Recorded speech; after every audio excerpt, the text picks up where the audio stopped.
Let me know when it's done.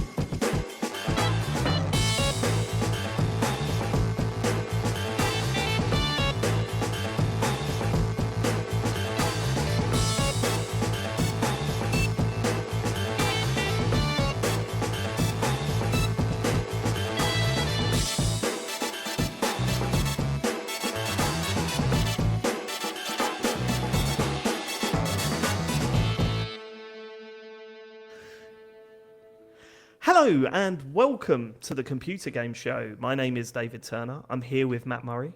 Hello. James Farley. Hello. And no Sean Bell, so this week we have a very famous guest. It is Neil from the In-Betweeners. Hello, Neil. How are you doing? Welcome. Thank you for joining us on the show. It's brilliant to have you. All the bits that happened in that show, wasn't it? It was all funny. And now you're here. You going to set off for that? It's funny because the thing is, I actually do listen to this show. So I heard last week that either you were going to bottle it or introduce me as Neil from the In-Betweeners. And look at you now. Aren't you Johnny Big Bollocks? He really is. He's showing off, isn't he? Because his mate's here, I did it, James. didn't I? He's showing off. Look at him. I mean, he's been talking about it in the group chat all So day. proud of himself. Yeah. Yeah. Oh, I'm going to do it. Can't wait to do it. Guess what? I'm going to call him, guys. I can't wait. No, it is, of course, Neil. It is, of course, Blake Harrison. Blake, thanks so much for joining us. How you doing? You all right? It's been a while since you've been on. I'm very good. God, I can't remember the last time I was on. It was years and years ago, I think. It was years ago. How's it going? You good? You happy? Life treating you well? Good. How much do you want to know? How much can I unpack? Is this like a well, therapy session here? Or we really? I've got a bunch of questions for you actually that I'd like to go through at the start. I thought just sort of introduce you to the audience, and I've got a few questions myself that I'd like to chuck your way. So let's start with this one. Number one, I've written these down actually, so I didn't forget them. Number one, why do you hate Australians in the MMA? Oh, so you've been listening to our podcast. That's right, Blake. And I know that you've upset a whole nation with some of your opinions about Australian people. It's so, mate, the comment sections on like YouTube and Instagram are so crazy. All I said was a fighter who is a very good fighter, but he's not a quote unquote star. He's not someone that's going to be selling out arenas and like being a huge pay-per-view star in comparison to maybe like, I don't know, 5 to 10 other names that are big stars in the UFC or whatever.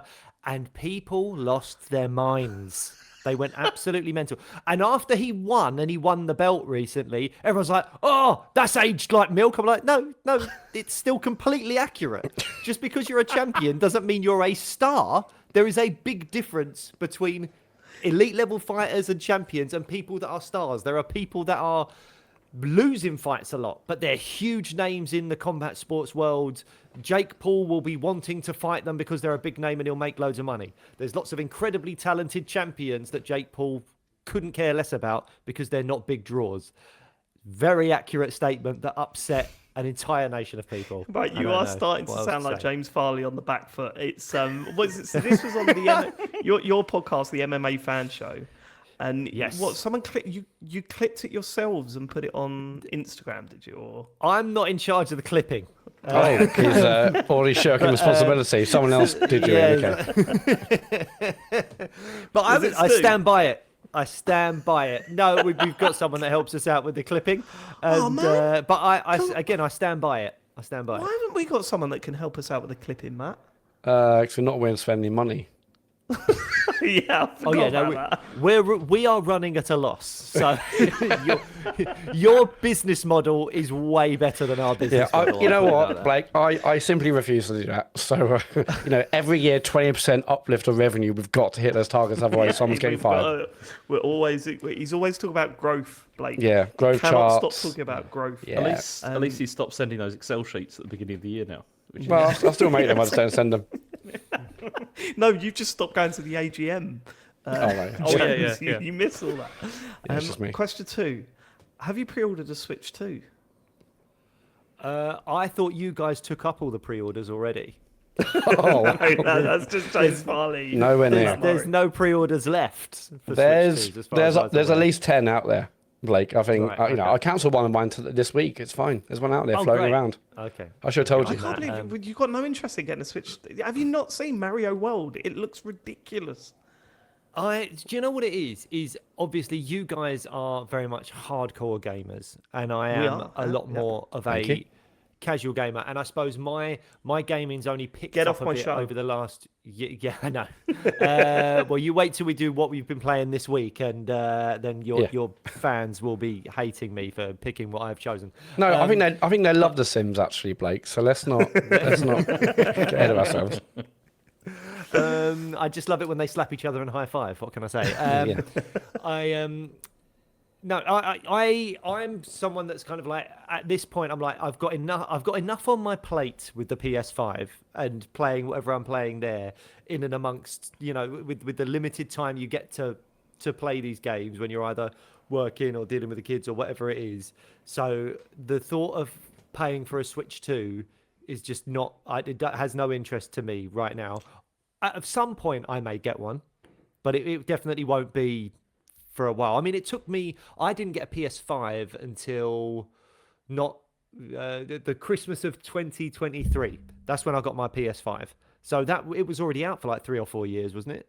By that time. 2023 will be 3 years, yeah. Yeah, 3 years. Yeah, so that's when I was in no rush because I wasn't gaming enough. But now I'm like, the PS5 is what I'm playing pretty much all the time. And the reason for that, just to confirm, is because too busy with life and work and all that sort of stuff, and it's just making us feel really bad about having a pre-order for Switch 2 now. No, we got bags of time to be. We know it's not a problem, not an issue for us. 10 hours a week gaming, most of a us. day. That's fine. Question 3. What made you start listening to TCGS, even though you've been a mate of mine for 26 years and never listened? Good question. That the only thing that I want to flag up there is 26 years makes me feel so old.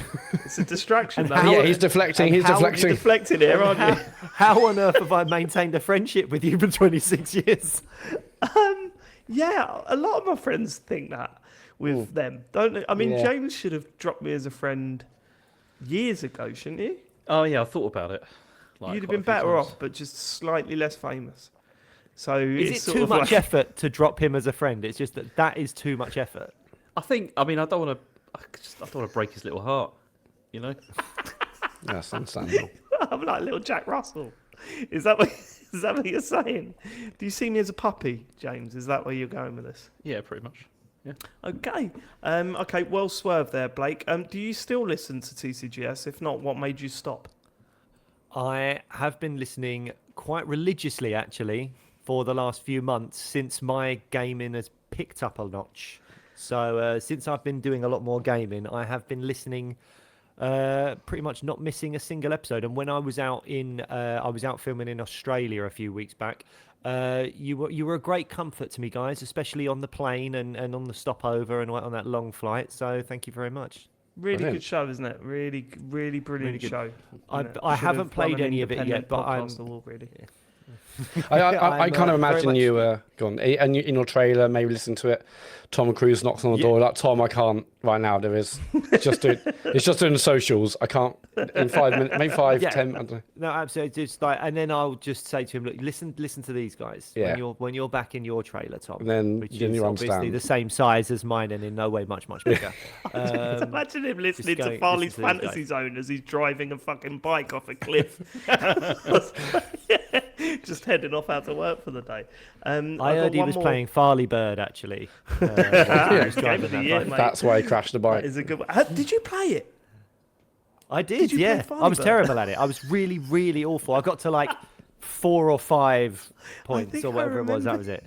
I think I remember you playing that. Yeah. Okay, last question before we move on. When will the In-Betweeners return? Well, I wanted to give you guys an exclusive. Here we go. And I Okay, wanted to everyone obviously get ready to clip this. Clip this. get the tabloids talking about TCGS, you know. So I do have the announcement that the In-Betweeners will be returning on the 25th of Never. Never Oh ever. shit, that's soon. Ever. That is so it's soon. actually pronounced November. What you've done is you misread the press release It's there. a It was probably special 26. Halloween In-Betweeners. Okay. Yes. in November. Yeah, it's a little bit late. It's going to be late. Do you know what my brain did? My brain went, it's going to be no, it's not Christmas, it's November. What's that? Halloween. Well, do you know what? It'd still be in the cinemas if it came out for Halloween. Yeah. Very so very there early we go. November. So early like- it's October. Right, get that in your newspapers. Yeah, I gotta say, right, it is kind of funny. I think I told you this at the time. Whenever I hear any of the cast on a podcast, there's always a relentless amount of articles afterwards saying, "Oh, he's coming back! Look!" And then when you read the articles, they're not saying that. And I don't know. I think I told you this, Blake. You know, I had an argument with my sister about it. I think I she do remember texted you me saying something about this. and yeah. said, "Look, the In-Betweeners is coming back." And I went, "No, it's not." She went, "Yes, it is. Look at this article." And I went, "Yeah, but read the article, Becky. It doesn't say that at all. That's just the headline. If you read it, they don't even indicate that." Yeah. David, but it also says it on the Sun. I was like, "Yeah, but that's not." It's quoting the it's same non-article. again. The fountain of truth. Yeah. Well, if it's on the Sun, I mean, Wow. It is mad, isn't it? But there you go. So now we can officially say that it's going to return on the, what did you say, 26th of Never? Was that Yes, that was the one. Yeah, Okay, when I get read that in the date Sun, so that is true. in the that is 100% true. I might send that to my sister. To see So if send it she to the Sun, thinks- and I mean, you're joking, but this clip's currently running on GB News. yeah. So it's Fuck Farage. Oh, Should He's we the get to host. our Patreon producers. Good. Patreon producers this month, they are Aaron Patrick, the QuickBooks chap, Simon Nelson, Moomin Biscuit, Trans Rights are Human Rights, Dave Ernsberger, Colin Brown, Gasman, Rocketman76, Smooth Monkey, John Tempelli, Jackie Sniper, Sam Higton, Thomas, Stan, Philip with an F, Cutty, Steve Lee, Teenage Mutant Ninja Turtle Man, Jack Oven, Grey Dragon Claw, Colin the Car Wanker Smith, Lee Keybottom, My Dog Skip, Dean and Steve the Nuke Littler. They went full Nels. Thank you so much for supporting us at patreon.com/TCGS. You can support us by going to that website and picking a tier. We're doing the bonus show this week, and we have nothing planned currently for the video thing, but it will be good. You know it will be good. no, we do have stuff planned. Oh no, for the video thing, no, but for the actual bonus show, we do, don't we? Right, okay, but that's different. What are we doing in the bonus show? Well, I'm talking about Sean's bollocks. oh, Oh yes, yeah. Well, let's not put off people. From Sorry, signing I mean, up at plus other patreon.com/TCGS. But thank you so much for your support, and thank you for going full Nels to the full Nels crew. Should we get to feedback from last week's show? Go on then. Yes, I think we should. Well, they all love it, did they? Mostly, Horace Honeyspoon has messaged, "Hi lads, the PlayStation was released in 1995 for £299. When adjusted for the increase in the UK money supply since then, the same console released today would cost about £1,500. Gaming hardware released today is orders of magnitude more powerful than back then and getting cheaper in real terms every year. A fact to celebrate. If your wages haven't increased in line with the increase in money supply over that period, I'll take it up with your local central banker. Keep up the good work," from Horace. I mean, I do like the way he keeps using the word money supply, like throughout this, as being like as being the thing. But also, I think this might be Colin Ross Wilson, and this is a wind up. Oh, okay. Oh, yeah. Colin, he goes by the name Horace.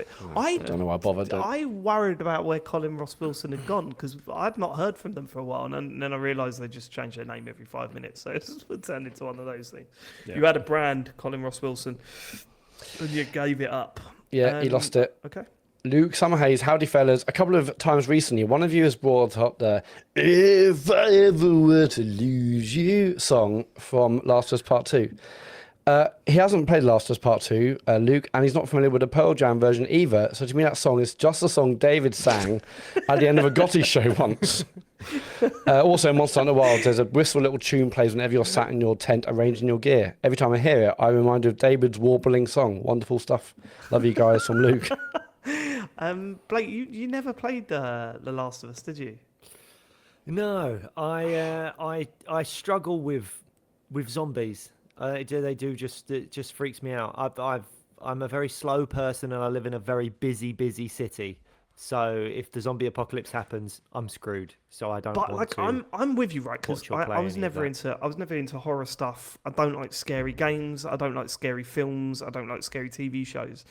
But this isn't like try and trust me. It's not that bad. It isn't anywhere near as bad as. No, I'm the same. But I'm the same. You do realise that when.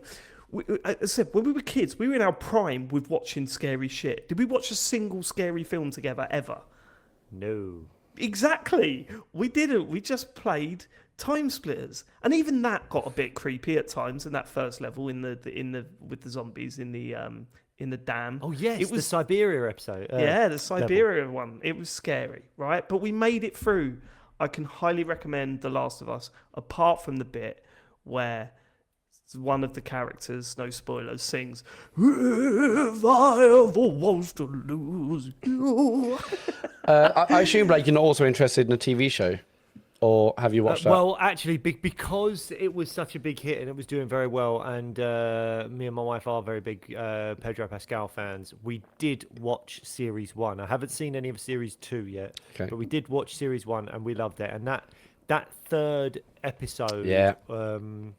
is just one of those kind of amazing episodes of TV, isn't it? It was That is just fucking incredible. fascinating, that third episode, because in the game, that is the worst bit of the game.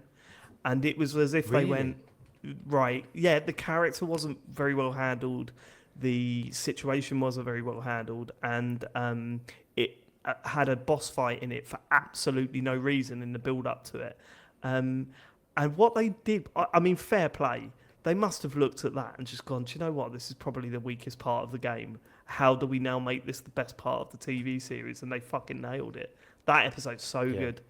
It is so was good. And brilliant. I hadn't seen I hadn't seen Parks and Rec until after that. So, Oh, so really? there was, yeah. Oh, so Ron I had the Swanson flip for side me of is that. a big. I love that. Yeah. Oh no, I only just realised that because I hadn't seen Parks and Rec either, and I didn't realise it was Ron Swanson. I've just Mate, go back and watch the episode Yeah. now. It's like, hold on a minute, what's going on?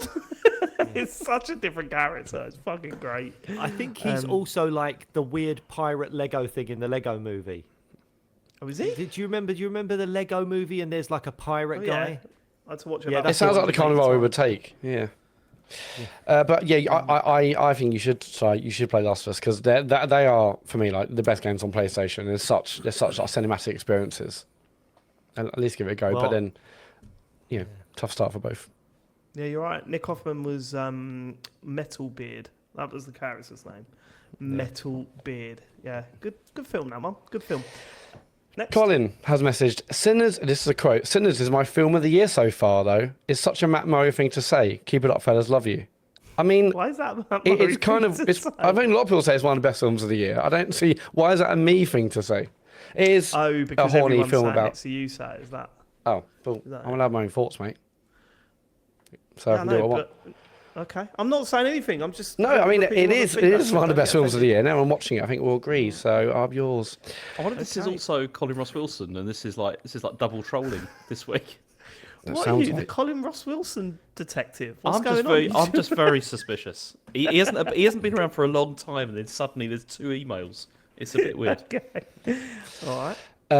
Gumbario, long-term listener, first-time writing in, which is something Goombas are capable of despite the lack of arms. Imagine a scene relaxing to my favourite video game podcast as I strolled along Goomba Village. This person is a Goomba in this email, by the way. Right, gotcha. The always entertaining listener feedback suddenly takes a very dark turn. Goombas are evil, fun to squash, and minions of Bowser. I couldn't believe my Goomba ears, which are present but hard to see in our pixelated visage. I never considered 4 white cisgender males from England could ever be so capable of such ableism and bigotry in such rapid succession. My family nursed Mario back to health after he dropped out of the sky many years ago. He rewards our hospitality by stealing my Goomba's hammer, denying him the chance to bring our family heirloom back to the Antiques Roadshow, and possibly affording that retirement home on Koopa Troopa Beach. Seduced my younger sister when he was meant to be off rescuing his precious princess once again, and to top it all off, he kidnapped me, and I was forced to watch Mario use his hammer on our neighbours. I was dragged across the Mushroom Kingdom in a campaign of violence, theft, and colonialism. I couldn't say a word, doesn't matter. I won't be accepting apologies at this time and started listening to the Backpage pod instead. Sure, their voices and sense of comedy are slightly grating, but at least I'll never have to hear another bout of gleeful Goomba genocide whilst trying to get my steps in for the day ever again. You had a decent idea there, and you just went too long with it. Let's get to the Right. Go to the back page if that's the sort of shit you're going to be sending in. Let's get snappier with your feedback, people. Come on. I think just because last week we said we could probably easily squish a Goomba. I mean, I said it felt a bit wrong. I know why this has been messaged in. I just don't know why it's 3 paragraphs long. Just some advice. Just good barrier for next time. After last week's listener wrote in about the word deco. Yeah, have you heard the word deco, Blake? In any context? As in the Portuguese midfielder? Not that one. This time. Well, that is one. That is one. Yeah, it's a deco. That's a deco. No, this was what was it a replacement as? A Something recommendation. A recommendation. Oh no, I'll take a look at it. I'll have a deco at it. That was the use. It was. I've never heard that phrase. No, go on. After last week's listener wrote in about the word deco, it struck me that TCGS can make a valuable contribution to the preservation of the English language by rescuing words on the edge of extinction. I was reminded of a word that only I and my brother James S. seems to know because of our mum S. I wonder if you or any of the listeners are familiar with the word that is very familiar to us, manking. That's MANKING, one word. Mankin. What? K-I-N-G. Yeah, manking, but as one word. Now, of course, you'll get a hit if you look this up on Urban Dictionary, so don't do that. But when little Tom S. and little James S. were particularly boisterous or playing loudly, Mum S. would often burst into a room and tell us to stop manking. So it seems the definition of manking can mean to be mischievous play or playing boisterously. But I can find no online dictionary that confirms the use of the word. Sean's not here, but Sean, were you ever told to stop manking? We're from Bolton, so maybe it's a northern thing. All the best. Hugs and kisses. Tom S. Or did Thomas just mishear? I mean, what the hell is manking? Stop manking. We did this weekend. Me and my brother sat Harry down for a little while and tried to get him to introduce Chinny Reckon to his school. Because I was like, do you know what Chinny Reckon means? And he goes, no, I've never heard that before. I'm like, it's when someone's lying. So someone comes over and says, oh yeah, my dad plays for Chelsea or whatever. Go Chinny Reckon and then rub your chin. I'm adamant that we're going to get another generation out of this. We've got to. And then when I said Jimmy Hill, my brother sort of put his hand on my chest and went, no, too far. They won't know who Jimmy Hill is. It doesn't work. It's got to be Chinny Reckon. So we are going to try and introduce that to the youth again because it is one of my favourites.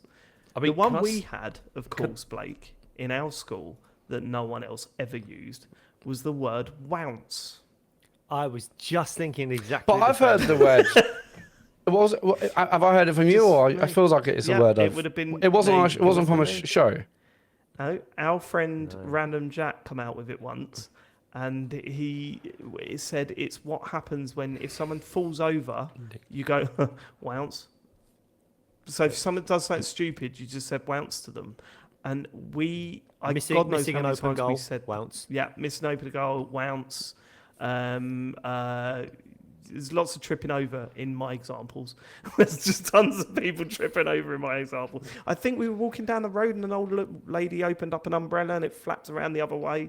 And Jack said wounce. I think that was one of the first uses of it. I would like to spread that one, to be honest with you, but I think the time might have passed. I think it works really well because it sounds also like a sound effect. Like it could be. It's like can someone just bring it the wounce button for that scene? Yeah, I guess if you had a soundboard, that would probably be number one, wouldn't it? Wounce. Yeah, it would be number one. My school's equivalent was just going. I think every time you mouse said wounce, our school would have said. Just. We should have said wounce. No, because just feels better to say, doesn't it? Someone trips up, someone says something bad, shit joke. There's a lot of tripping, a lot of people tripping. What would they do in your school? They're probably sort of like have one of those sort of posh laughs, wouldn't it, James? Is that but there'd be a little chortle, about something they've got on. All right, okay, let's move on. Grimnale has messaged, I don't usually agree with David, but the first Dishonored is definitely the best. Max will play Dishonored and then Play the DLC Knife of Dunwall, where you play as a villain from Dishonored, and then the Brigmore Witches. Don't be put off by the large hands of the characters. It's an art style, in inverted commas. Playing the 2 DLC completes the story and makes the first game the best of the 3. For people who have only played the main game, I implore you to play the DLC, maybe even playing the main game beforehand. Love this game. Prey is a pretty close second / tie. I always feel weird when people. This happens quite a bit when people send us feedback and start it with, "I don't usually agree with David." It does happen It's a lot. like them saying, I think David's a prick. Anyway, let me get to my point. That's how I take it. So next time you write in and you write, "I don't usually agree with David," I'm sitting there thinking, "Oh, good, he thinks I'm a prick." Right, don't agree with them, Ben, in the chat. That's not... Naylor Ben as well, and Scientologists, stop agreeing with that point, because that's out of order, that, all right? I have feelings. So Do you? That's... Okay. Yep. I mean, we're going to get a lot of feedback now. Mostly saying. I actually do agree with okay, David. Thanks. Yeah, thanks. Al Dente, with regard to the discussion of GTA 6 last week, I wanted to know if you had any thoughts about the fact that the game has not been announced for PC. There seems to be a trend with Rockstar. For instance, it took 18 months for GTA 5 to come out on PC and 13 months for Red Dead Redemption 2. With the size of the PC market these days, do you think this is a poor decision by Rockstar? I'm a little bit salty since, like Matt, I recently bought a gaming PC. I understand most of you aren't PC gamers, but it's a bit frustrating that in 2025 there are still some studios that refuse to do day one PC launches. In any case, just wondering if you had any thoughts. Been listening to your podcast for 2 years now, best part of my week. All the best, Al Dente, PS. What are your PC specs, Matt? What are your PC specs? Oh, mate. Well, I've got even know. I do. I've got a note. All right. Oh right, you've pre-prepared because. Yeah. I've got a PC Okay, spec cool. since Just went on the website. It was just like the most expensive thing. Yeah. And just No, like, it wasn't the most Sorry, expensive. you know this, Blake, that he spent $3,000 on a PC. On a PC. I'm aware, yeah. I mean, Yeah. needs must, innit, mate? No. How am I going to run Google Docs otherwise, Blake? Say that. Go on, go.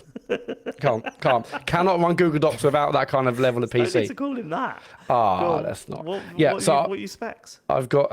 This could be How really big's your fucking hard drive, boring. Matt? How big's my hard? drive? How big's my hard drive? I think like 2 terabytes. Yeah, no, 3 terabytes. Whoa! Big spender. Compensating it for the older. Yes, I've got Ryzen 7 9800X3D. This is boring. RTX 5080, 32 gigs of. Oh, okay, let's move on. No, see, yeah. I'm loving this because you know what's going to happen. Like Matt's just read some of those out. He's going to get loads of criticism for whatever he's put together there. they're Well, not compatible, you know so what, don't James? get I can the suck my most out dick of them. because I tried to do. Okay. I tried to do as well as Is I that could. the episode title? You know what, James? No, it's not. It doesn't really make any sense, does it? Okay, all right. Yeah. I looked at the spec. I knew what I wanted, and it was like 50 quid more to get built by like an actual supplier. So, and it's overclocked because again. Should we move on? Oh, no, yeah, PC. I mean, for me personally, I think it's just because they don't want all the stress of an extra like platform. I think it's mostly that. I mean, I'm sure they've got a PC build within Rockstar for capturing and other stuff, but I think they've got enough on their plate. I know they're a huge studio, but I think it's probably just reducing the stress of like a day one launch. Like GTA Online servers, like they were pretty fucked for the first week or two or month anyway. Imagine all the consoles and all the PC stuff and all the various All the PC specs. guys just modding it to. Yeah, I don't know. I feel like it's also it's like another hit. Like 18 months down the line. Yeah, sure, PC gamers aren't happy, but I think it's going to have to probably be that myself. But who knows, really? I What do you don't guys care think? because I'm not a PC gamer. Have you seen any of these trailers, Blake? Well, the GTA 6 ones. Yeah. Yeah, I thought it looked amazing. Like it It's looked just- it's a absolutely joke, isn't it? incredible. I mean, it was one of for some reason it came on TV or whatever, and Kerry was next to me, and she's not into gaming at all, and even she was like, "Wow, that looks amazing! Like that looks almost like real life." But then she was a bit like, "Oh, there's a lot of kind of like sex stuff in it, isn't there?" I was like, Yeah, that was don't weird. worry about I that. thought that was It's okay." weird. I think Yeah, there was I like mean- 4 or 5 instances where the characters sort of like, what would you say, canoodling? Is that the right Canoodling? word, or- Canoodling. Having a Heavy Fumbling petting? about. Fumbling great. about, Petting. David. Yeah, well, that's okay, isn't it? Fumbling. Is it fumble okay? I think Yeah, that's a good description. Yeah, all sorts of. It's very horny. It's Yeah, I'm a looking very forward to horny it. trailer. Looking forward to it. I'm It sure is, you are. yeah. Man. I think it's geared towards a certain market. Sorry, what are you saying there, us. mate? yeah, us, nerds. yeah. This is the market you're looking at. This is the market, baby. We will lap it up. Looking forward to it. Okay. Stuart Stewpot. Hi, lads. Just wanted to say that in a world where I'm getting older and older even than James, fucking hell, and times becoming ever tighter, you become my only essential weekly listen. I have a regular 5-6 podcast to which I give my listening time. However, it's become more apparent that missing an episode of TCGS is like missing an episode of Severance or The Wire. Yes, exactly the same level of quality. When I can, while I can drop in and out of others, and still catch the weekly drift of events, games, news, etc., missing a TCGS feels like missing an essential lore. An established joke, pun, lie, argument, or new catchphrase that gets skipped over may ruin any future listening pleasure. Not only that, but the lore and continuity serves to remind me of where and when I was each time they reoccur, for better or for worse.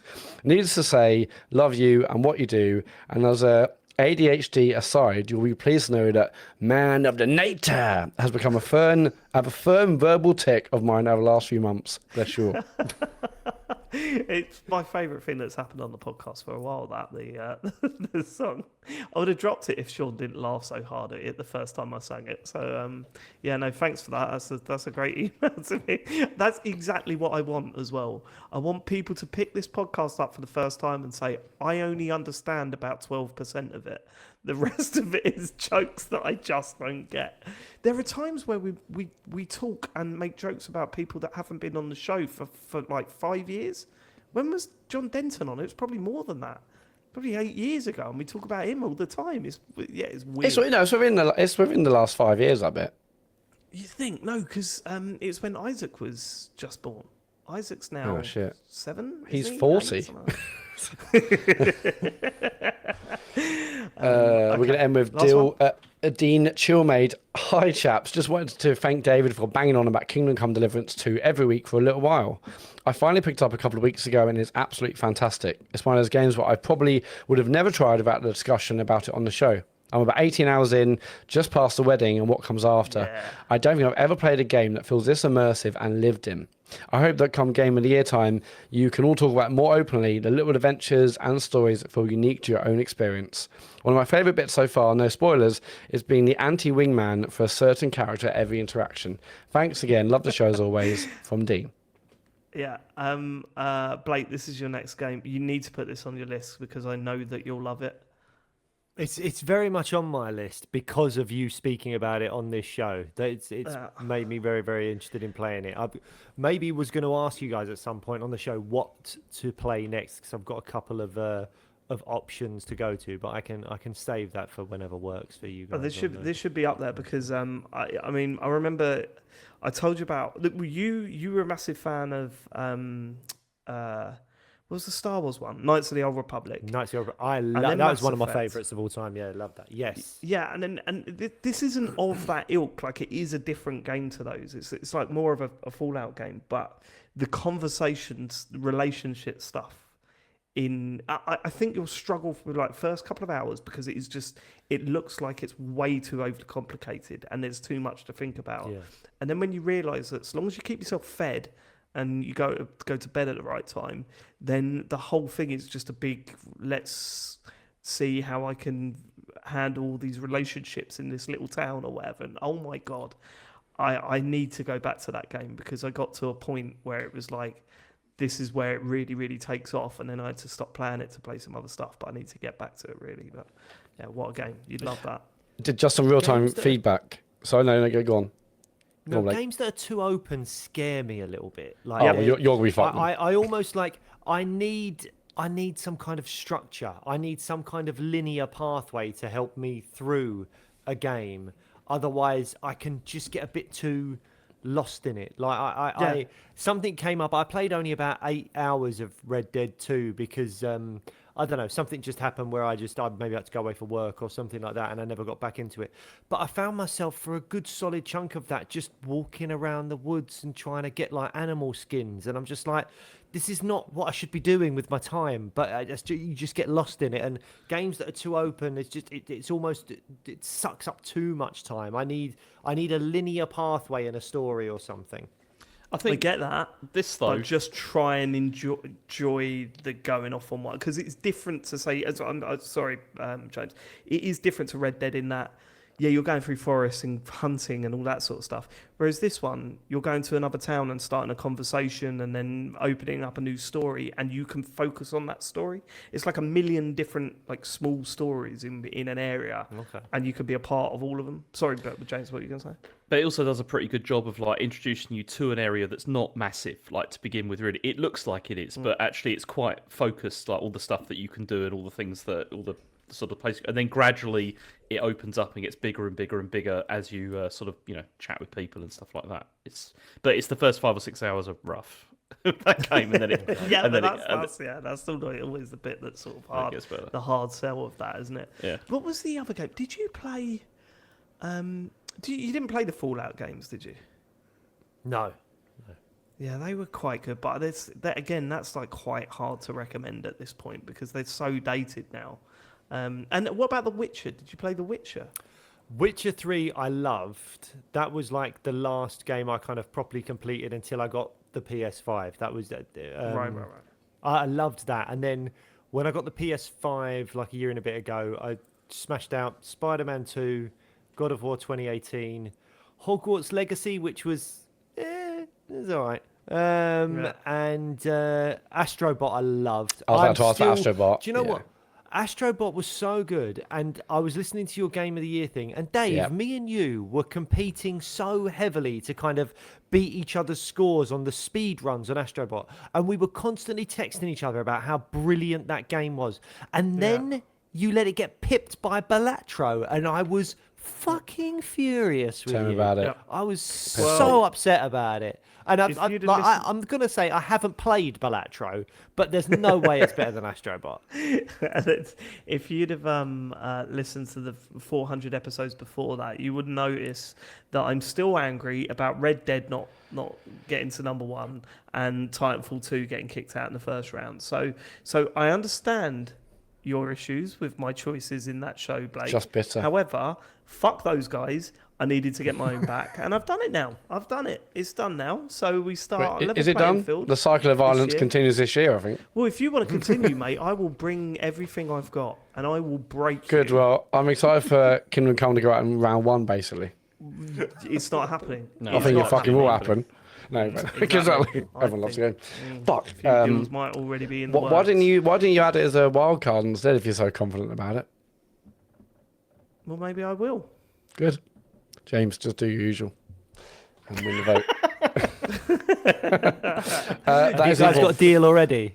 Yeah, well, yeah. Is there a deal already There's going? constant deals going on. I mean, yeah, I already know that there's some weird shit going on at the moment. I don't think that I don't watch your split fiction streams. Oh, do you? Boys. You watch them, do you? Yeah. You two going, I'm actually really tempted by a PS5 Pro now, actually. Again, not Saw me. that. There's no me. There's no we here. It's all There James. was you. No, There was No, you. I didn't say I was Did you tempted. talk about how it's going to go up in price again Yeah. soon? James used those words. I said I'll get one for GTA 6 whenever that happens. I think there was a bit more than that, Matt. I mean, you were you were talking about But looking at them what as if well. there's a mad rush on the PS5 Pros Well, around we'll- release date? because we're not a make-believe Get world. in there early. There's Get not going to be a in mad there rush on early. Yeah, PS5 but also, Pros. by the When time that GTA GTA comes 6 out, there will comes be. out, it's going to be like $2,000, isn't it? Probably the PS5 Pro. So Yeah, exactly. That's less than my PC, so bargain. Oh yeah, the bit of feedback I was going to say that Phil will Phil in the chat that Denton was on in August 2023, so less than 2 years ago. What was? John Denton was on the show less than 2 years ago. No. Oh, yeah, but as a guest. I was talking about when he was on. Ah, the he's show moving the for- goalposts, everyone. Okay, cool. No, just If this you want one. to leave feedback, go to tcgs.co/dear TCGS to leave your feedback. Let's get on to the news. I'm excited to hear what's been going on in the world of video games. James Farley. Well, Bungie have had a bad week. Well, they had a bad week last week because it turns out that they have been using art from an independent artist called Fern Hook, and they've been using it in the game for Marathon. without any permission at all. And it's not even like it was like a subtle like taking bits of it. It was like just full on copy and paste. It appears. And so Bungie have admitted this through their marathon dev team social account, and they said, we immediately investigated Hook's claim and found that a former artist had swiped the designs. And then they planned to have like a live stream of the game to try it, because this was going to be like a big sort of like show off all the new stuff it did. And then the game director Joe Ziegler came out and said, we decided not to show a bunch of this stuff, basically because it appears this. And now apparently Bungie are scrubbing all of their assets to ensure there's no more sort of stolen content for the game. And yeah. So is it true they're starting again? Is it true basically development starts today because everything was nicked? Is that basically what we're saying? That is not the case. No, we couldn't show the game because actually once we remove that stuff, it's just like... actually, Mario's in it. Yeah. Sonic is kissing Mario. Like, oh shit, hang on. But apparently this has had a bad impact because Forbes, they said that morale is in free fall. There was somebody from Bungie said the vibes had never been worse. As far back as 5 years ago, devs were telling management what would and wouldn't work and were often ignored. And so I mean, this is probably not going to come out in September now, is it? It's that's probably not going to happen.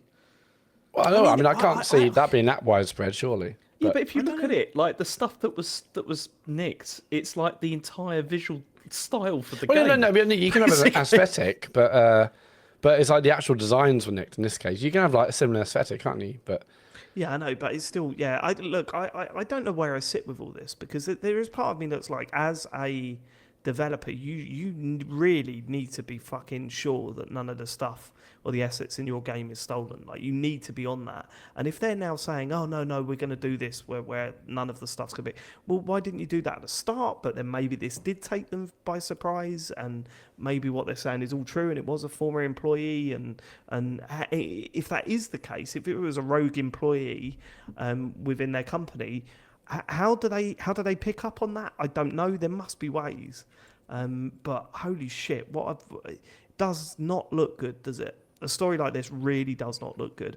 And for a game that has already had a little bit of, bad press, just by basically what it is and what we've seen of it, it doesn't bode well for that game. I'm starting to worry about Marathon. I've got a feeling that this might be a massive flop.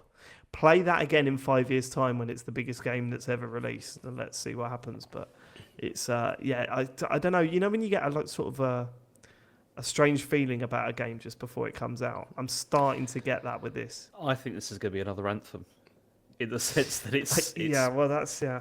Yeah. It's not So better than Concord, but worse than Destiny. Yeah. That's what I think. It's hard to say because obviously, it's an attraction shooter, and that's been a big trend for a few years, and they're chasing that. I think it looks gorgeous. I think the aesthetic and everything looks amazing. We know it's going to play well, but I don't know. It's so hard for a new game like this to like pick up an audience and properly bang and be consistent with that and have an audience for years and years. Like, I don't envy anyone trying to create a new shooter that everyone is going to magically go to. Yeah, seriously, it's tough out there. Difficult. So. I mean, we played Frag Punk the other week. I didn't talk about it on the show because I didn't play enough of it. But, I mean, have you even heard of Frag Punk? I've not heard of Frag Pump or Punk. It was like one of those games, and I just thought it's not bad. It's just like all of these other free-to-play shooter games that seem to come and go every year. It's crazy. For one of these to break through at this point, it's got to be something special. But it's so difficult now. Even coming from Bungie. Like, 10, 15, 20 years ago, new shooters come out all the time and everyone played them, enjoyed them. But now it's like things like Fortnite and other live service games have such a hold on people, the communities, their friends play all together.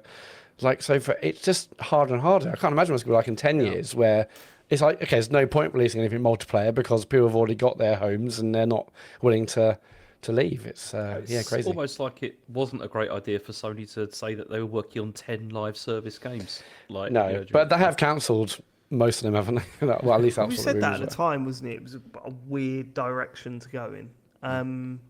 Very, very strange, but okay.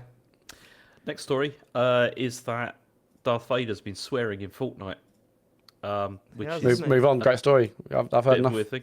So, So Epic added an NPC version of Vader that could talk with players, like using like Google's Gemini, and it was actually using the voice of James Earl Jones, because he recorded stuff beforehand because he wanted Darth Vader to live on, after he was gone.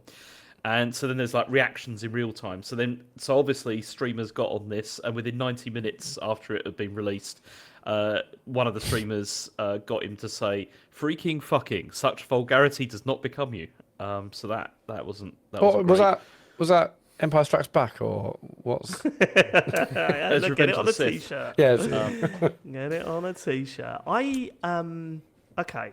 How do we feel about AI in a game like this? Because I'll be honest, although it's worrying about what might happen with voice acting in the future, don't get me wrong. Okay, so I've heard a lot of this, and it does not sound like an actual voice over artist, right? There's the stuff about him swearing and saying some more offensive words. Yeah, there was right? like I've seen homophobic it. speech, way and all more sorts of stuff, offensive yeah. words. Is that, well, hold on, that's the input of the user. That's not necessarily. I mean, there should be every step to be taken to sort of stop that from happening, but that is the input fucking with the tool and coming out with horrible shit. Like if you're allowed to draw in a game.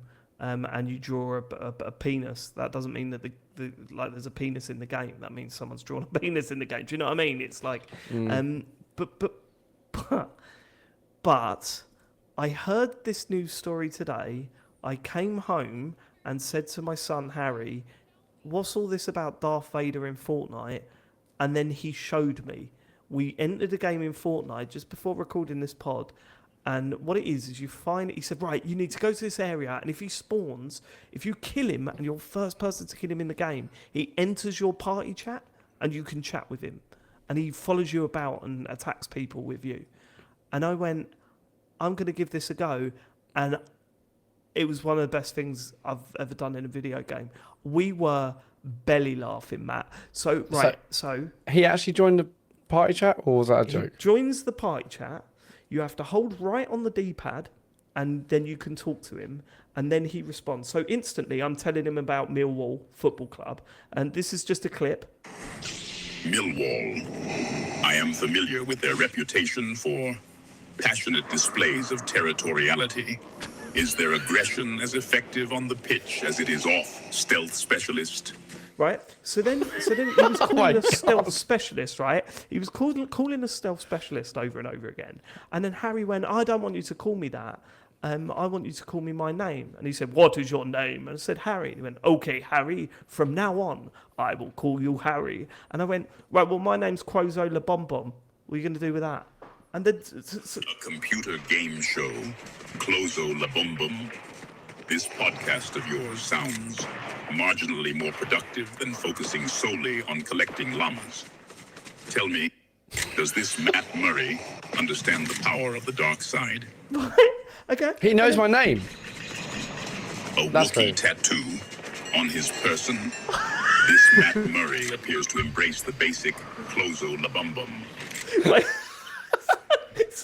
So him calling me Quozo La Bum Bum for the whole time and talking about your Wookiee tattoo, I was like, I need a whole day where me and my mates play Fortnite now, so that we can just do this over and over again. Because I had tears in my eyes. We've got to do another Fortnite stream. This sounds amazing. At one point, I turned around to him and said, "Your helmet looks crap. Who designed it?"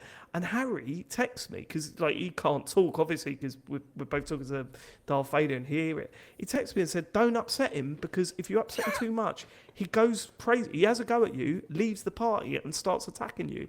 And I'm like, this is too good. But I don't like AI. But also, this is the greatest thing I've ever done. However, but AI is bad, though. It is bad, and it's costing people jobs, and this whole. But this is so good. What I'm saying is that they might have bought me. Matt. you can't put a price on comedy, can you? And I think You cannot put a price on comedy. I think this is and worth all the issues with the environment and the energy usage to say. I had a conversation with Darth Vader about your Wookiee tattoo. That is pretty fucking cool. I'm sorry. But yeah, there's rumours that they might pull it now because of all of this stuff that's making its way to the internet. So, same old thing. People ruin these things, don't they? Yeah, there's been a hot fix for it with parental controls to try and stop it from happening, and you can also report Vader for inappropriate chat now. So yeah, but again, I think. Sorry, but why didn't Luke do that back in the day? Could have made it way easier. I do think it is literally just people trying to everything they can to make him say that. So the report feature doesn't really work. I don't think he'll just start coming out effing and jeffing out of nowhere. But I don't know. What is your stance on this? Seriously, is this wrong? Because in my mind, this is not taking a job. This wouldn't exist if it wasn't for AI. So I'm kind of all right with it. But the worry is that this stuff gets so good, the voice actors aren't required anymore, and that's it's a slippery slope, isn't it? Yeah, it's tough. It is tough. How do you feel about it, Blake? The AI stuff. To be honest, I'm still trying to get my head around what you're saying. Like, I don't like the AI. I'm basically kind of technologically like Amish. I don't like in terms of like AI and stuff like that. I don't. What's happened to you, man? You used to be one of us. You used to be a nerd like us. Remember? You used to have a Nokia. Remember? Yeah. No, it kind of blows my mind a little bit. I mean, in terms of from an actor's point of view, it is scary because one of the things with the strikes a couple of years ago was that they were talking about taking supporting artists, so what people would refer to as extras previously. They would do where they would get like say 150 quid for a day's work.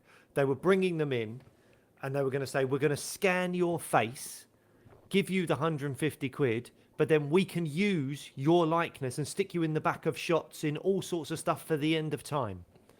That's what was going to happen. So supporting artists, which you require all the time, atmosphere, background of scenes, all that stuff, were then going to be surplus to requirements. And then once you've done it there, where does it stop? Then you've got these characters have only got a few lines. We can AI them.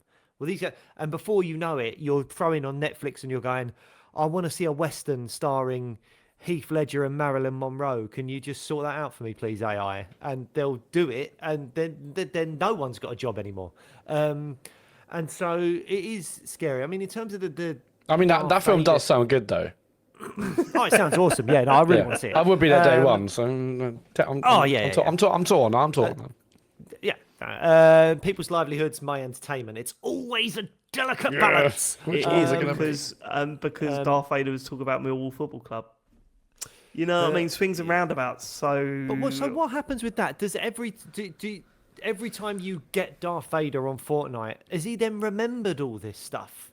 No, I don't think so. Coming back to you, or do you have to start from scratch again? And it just worries me that like my kids, I don't really do online gaming. Again, I'm quite kind of backwards. I do my story-based games, and that's generally it, other than a couple of little things. But I don't really game online much. And the thought of like a bunch of kids with this weird AI machine chatting away to it, it just it creeps me out. It's all very Skynet, and it creeps me out. We're going to get taken over by machines. We just got to embrace it, I reckon. And I reckon if you support it now, they won't make your they won't come for you. Yeah. Well, they might come for you if you say the right words. But what I'm saying is, I don't think that's going to be in Fortnite. Are you okay, James? Yeah. Sounded like you came for us there, James. That's dirty. It was just too good. That's a shame. It was just too good. That's a shame. Smutty. Okay, that's our very in-depth and educational thoughts on the world of artificial intelligence. James, do you want to continue with the news? So there's been more stuff with Sony, which is that Jade Raymond has left Haven Studios. This was the studio that she founded, that PlayStation bought, and there's no reason given for why she's left. But apparently, there's been issues with Fair Games, which is the game that her team was working on, and apparently it didn't look so good when it was shown recently, and now she's gone.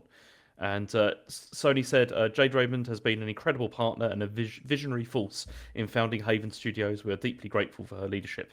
But she's gone. Jade Raymond's sort of one of these people that around gaming that you always follow their career, like always gets reported on, doesn't it? Yeah, I mean it's been interesting because she's kind of like gone from place to place, but hasn't shipped stuff for quite a long time. And it's like she's like started up a studio, been there for a bit, and then left because like Which isn't a reflection of her as someone in the industry, is it? It's that's the way it goes sometimes. But you do hope she finds a place where she can find success again. You know. Yeah. But but commercial Fair Games success, I should say. She's probably very successful within the job she actually does. But I don't know Jade. She hasn't returned my calls. But good luck to her. But Fair Games is not looking so good now, and we're not sure if that's. What was Fair Games? I don't even remember it. This was another like shooter that was supposed to be coming out, and it apparently had a very good showing when it was first shown to Herman Hulst, from PlayStation Studios. But apparently, more recently, it didn't look so good. And considering how many of these live shooter stuff from Sony seems to be not hitting the mark, this is just that's the thing. Like I found a news story here on VGC, like the 2022, the fact that it says, "Hey, PlayStation is acquiring Jade Raymond's Haven Studios." That's 3 years ago, where they were planning to make a AAA original AAA multiplayer game. Like the market feels like it's changed so much in 3 years. When obviously these large games development can be 3, 5, 7 years time. Like by the time they start, and then by the time they actually get close to release or even halfway through, but like market's changed now. This is not going to work. It's just incredibly difficult to make that stuff. It really is. Okay, the next story is, the next two stories are kind of linked with each other in my mind anyway, which is that Red Dead Redemption 2 is apparently going to come to the Switch too, because Take-Two's boss says the Switch 2 looks like it's a big opportunity for Take-Two. And then this is kind of linked with another story where it's DFC Intelligence, which is like an analyst firm, have said that they reckon that Nintendo could become the primary partner for third-party game publishers in the next 5 years. And this is because they expect the Switch 2 is going to hit like 100 million units by 2029, making it like the leading console of the era by like a huge margin, which means that all the third-party companies are going to have to support that rather than maybe the other two machines. I don't think that's the way that third parties work. Like honestly, I don't think they go for the highest. I think a lot of people, and I could be wrong here. Okay, this is just the feeling that I get. I think a lot of people who buy Nintendo consoles only buy Nintendo games for them. Right? There might be some extent. There might be some exceptions, but I would imagine that people that buy, say, the PS5, which has sold what. How many millions of consoles have been sold to the PS5 now? They're at 70, 80? They're about 70, 80 million, yeah. Yeah, something like that. And you just think, I think there's a higher percentage. Look, if you develop for the PS5, you are looking to try and make your game look as good as possible. The Switch is always going to be lagging behind in terms of tech, right? The games are never going to look as good as they do on the PS5. And I think that... I just think there's a wider audience to go for at the PS5, even though there's a bigger install base on the Switch. See, I'm not sure for third parties. I'm not sure it's entirely true this time around though, because with the Switch, like third-party sales, as far as I've been, know, have been really, really good on it. Like it has a very high attach ratio for loads and loads of different games people are buying. It's not like it has been with other Nintendo consoles where it's just been people buy Mario Kart, people buy Animal Crossing, and that's it. They've sold a lot on that machine, through other things. And I think the power gap between the between the Switch 2 and the PS5 is not as big at the moment. Yeah, definitely, and that's gonna be huge. Isn't this basically like a PS4 Pro kind of levels of Maybe work? PS4, so it wouldn't be PS4 Pro. No, it's around PS4. I think was the thing. But yeah, that is still a huge gap. And remember that these consoles are already halfway through their life cycle if it continues the way it has been. It's true, but then if you're like a third party developer and you're thinking, okay, I've got X amount of people on Switch 2, And also, it's not going to cost me an absolute fortune to develop games on this system because I don't have to spend loads of money, loads of, for all the assets and all that kind of stuff that you have to build for the really high quality games. Surely it's a draw to develop for this system because... But it's always been the case. This has always been the case. There is a reason why FIFA released a legacy edition on the Switch year in, year out, and not the bells and whistles FIFA that we've been playing everywhere else. Honestly, I think, look, I'm not saying that third-party games do worse on the Switch, because I could totally be wrong with that. I just think that when you've got a power gap like that, I think a lot of third-party companies want to bring out the best-looking game they possibly can because it gains attraction. I think it's doing that on the Switch 2 is harder than it is to do on the PS5 and the Xbox.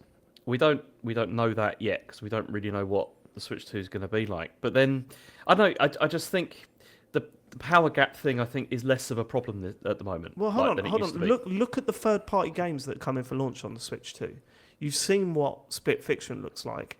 It looks way worse than it does on the other two consoles. I don't know, I'm not saying. But I mean, it may look worse, but it'll be good enough for a majority of the audience. Like, they're not looking for the best graphics and ray tracing, this, that, and the other. I think, this will be the console where it won't be the same levels of quality, but easily good enough. And I think, as Ryan said in the chat, like the fact these games can be 4K 60 docked. If they've already shipped on other platforms, then why not work on one ship on the Switch too? 4K 60 on the Switch too. They're not. Well, I mean, that's what they say they can do with docked. Yeah, but that's what they said with the PS5. PS4 Pro, and it never happened. Most of the games we play on our PS5 and the Xbox Series X aren't 4K 60. It's not the way it happens, is it? So yes, they can say it's capable of doing it. The games on the Switch 2, the vast majority of them will be nowhere near 4K 60. But I think they can because it's not as powerful as a PS5. It's not pushing the same amount of, I don't know, pixels, bleeps and blops. I think because you're saying that the Switch 2 is more likely to hit 4K 60 because it's not as powerful as the PS5. I think because it's less processed. I think because they'll be delivering games at a lower quality in terms of like texture quality, maybe like draw distance, other stuff that will, because the chip is less powerful than PS5 and Xbox Series consoles. I think that they probably can, and manage to bump the resolution up and the frame rate up because they're not delivering the state-of-the-art textures and graphics that maybe they are on the other consoles. You'd know more about development than I would. I maybe I'm way off base with this, but that as a concept just is fucking wild to me. I don't think it's going to be anywhere near that. But I'm happy to be proven wrong. I've got one coming in a few weeks, 2.5 weeks, 2.5 weeks. I'm looking forward to that. It's not outside the realms of possibility for a game like the new Metroid game to be 4K 60, whereas they couldn't do the new Doom 4K 60 on Switch too. I think that's well within the realms of possibility. Okay. Last story is that Sony apparently are considering further price rises because of tariffs. So they've been speaking to investors and they've said they've already got 3 months of PS5s stockpiled in the US, but now they're considering whether to pass on these extra costs to players. So I mean, in Europe and the UK, players. Yeah, very good. So already Europe and the UK had like a 40 quid increase for the PS5, the all digital one. Japan also had an increase, but US have had none. There's been no price hikes in the US. Sony have said hardware can of course be produced locally. Whether it's going to be manufactured in the US or not, it needs to be considered going forward. So they're also thinking about moving manufacturing to the US potentially. So this looks like it is probably going to happen in the next month, probably. I mean, it's what Sony always do. It's boys need to get your PS5 Pros then. Oh no! This is gonna it's saving money if you get it now. I know. Know you're gonna get one. Are you getting one for GTA 6, Matt? Yes or no? Yeah, I'd like to. Yeah, but is it? So then why not get one this month before it goes up? You'll be saving. There's a lot of money in it. I don't really want to pay out that money now. You're gonna get one anyway. Yeah. Aren't you? Yeah, maybe. Yeah, maybe. See, I had a conversation with Chen this weekend about this. Oh yeah. I was trying you didn't to tell me. You should have like a group call. I was trying, and then she was like, "You do realise how insane you sound?" Because I was talking, because I asked Asher, I was like, "How much money have you got saved?" Just out of curiosity. Can I nick it? Smash his piggy bank. And I was like, because maybe you could have the PS5 I've got, and you can give me some of that money, and then I can get a PS5 Pro. And then she was like, "You're taking money from your son to like do this." Hold on. She How has got a much point. money has your son got? He's just about to spend £430 on the Switch too. No, it's He's like, loaded, David. I told you it's been like several years of saving with stuff. What does But your also- son do for a living? He's a banker. Drug dealer. hedge fund manager. Yes. Yeah. Holy shit, that kid is eluded. No, it's because he gets it from because we don't see like his grandparents like ever in China. Whenever he goes there, they just give him loads of money because he doesn't get any presents from them during the year. So they just give him cash. And this is money you're now taking.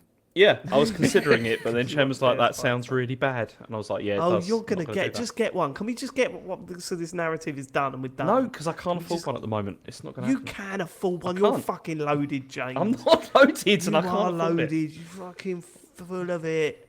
You do your little speeches you're- at the university. You fucking your book's £700 a fucking copy. I don't see any of that because of the indexing charges.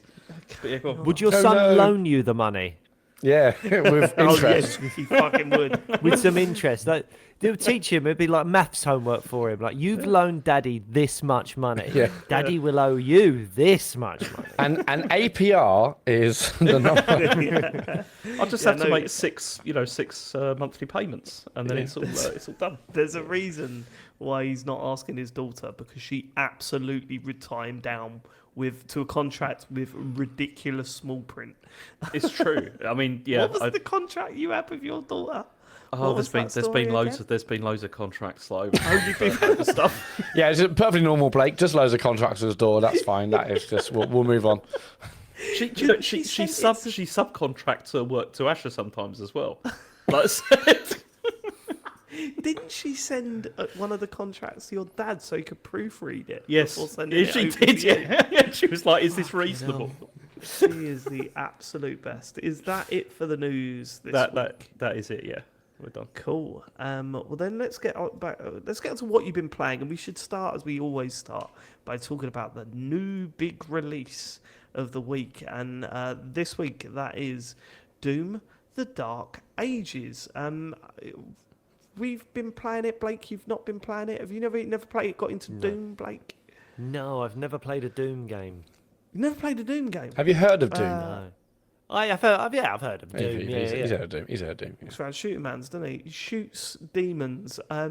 Right. So my history with the recent Doom games, Doom 2016, I absolutely loved. I thought it was brilliant, really interesting. I loved the mechanic of killing things in different ways to try and get different sort of items. So millennium to get ammo, for example, or doing an execution move to get bullets. No, that's also ammo.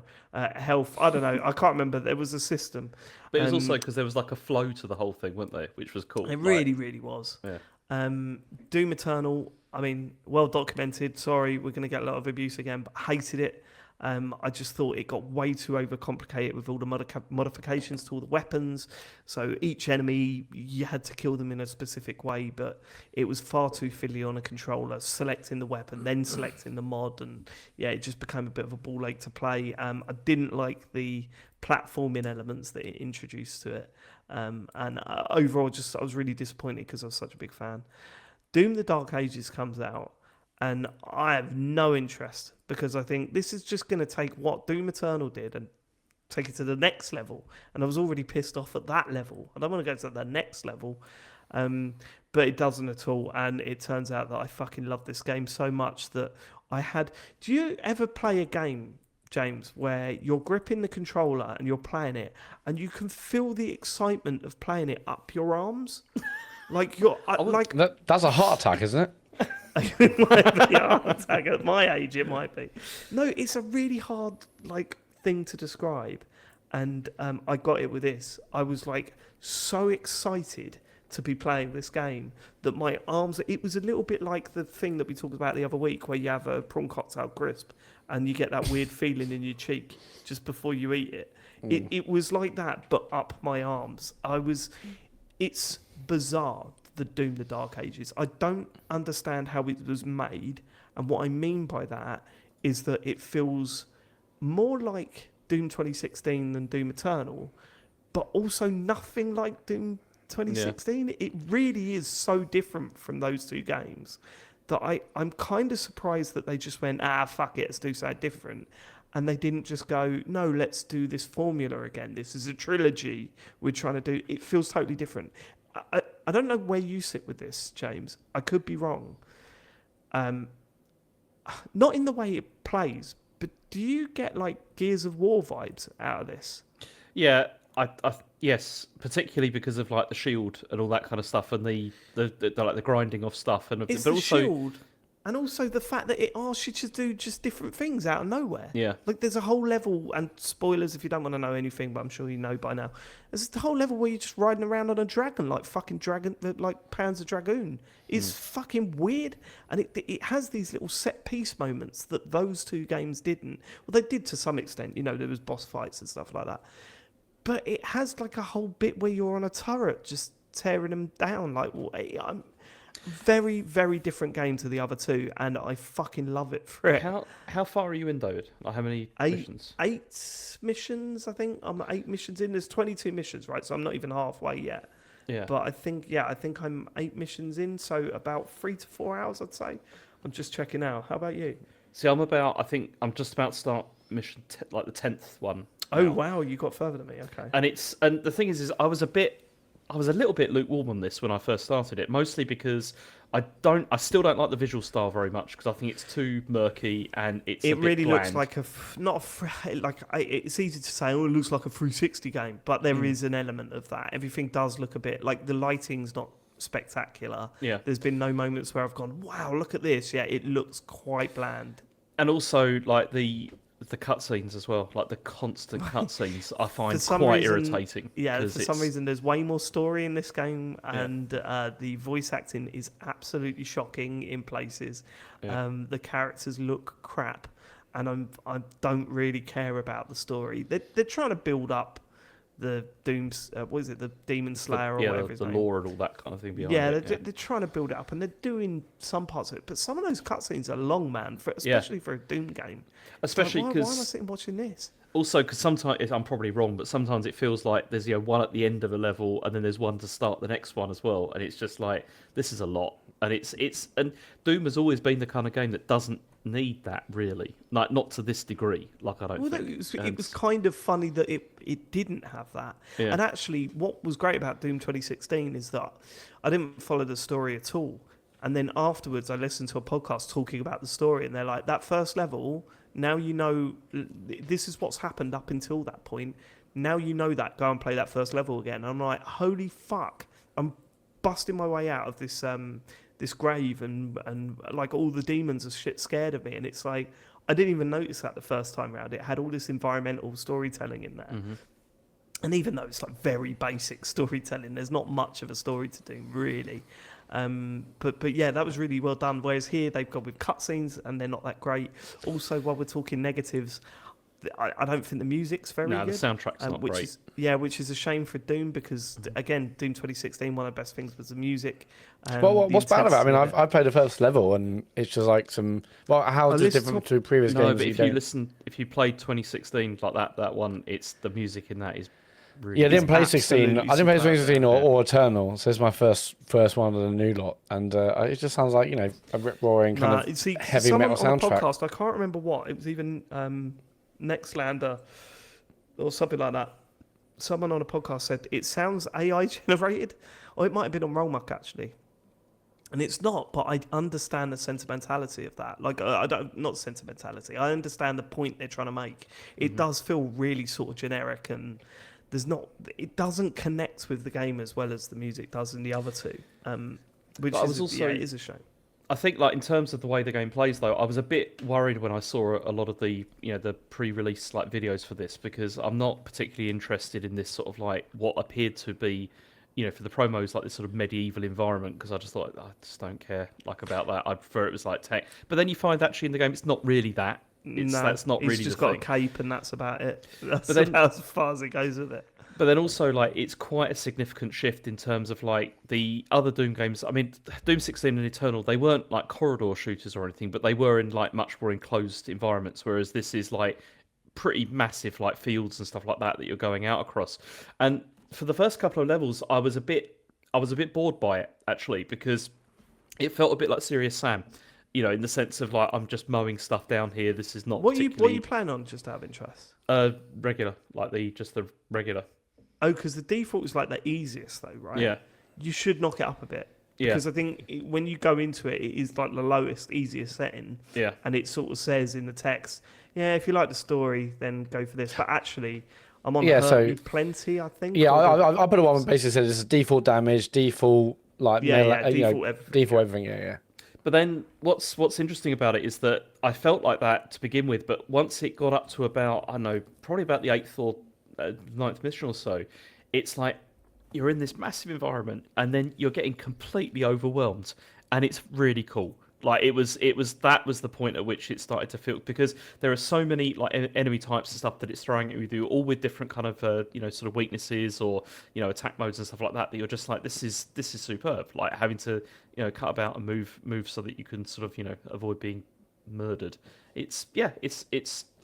I really started to get into it, and I'm this really is enjoying it. it. So, I mean, last negative thing on this game, because I'm really positive on it. Last negative thing on this game: why at the end of every level does it kick you out to the main menu again? It doesn't. That is weird. I found out with this because it does, but then what you have to do to avoid that is you just keep pressing RB, and it goes to the next bit, and then it moves on to the next level. Well, but okay, why does it do that then? Why doesn't it just go on to the next bit? It's the know. fucking It's just weirdest weird. thing I've ever seen in a video game. It's like you finish a level, just go back to the main menu. It's like something you'd see on the Spectrum.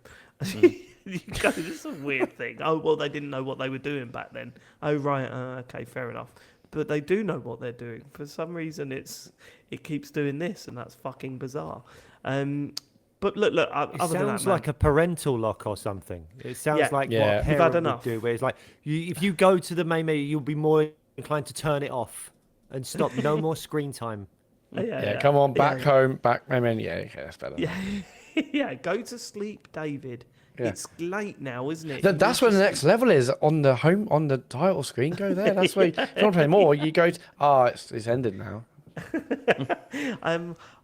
Other than that stuff, fucking hell, do you feel like a god in this game? When you stand on a ledge and you see a ton of bad guys beneath you, knowing that when you jump down, there's that massive crash as you hit the floor and that wave, and they all just explode.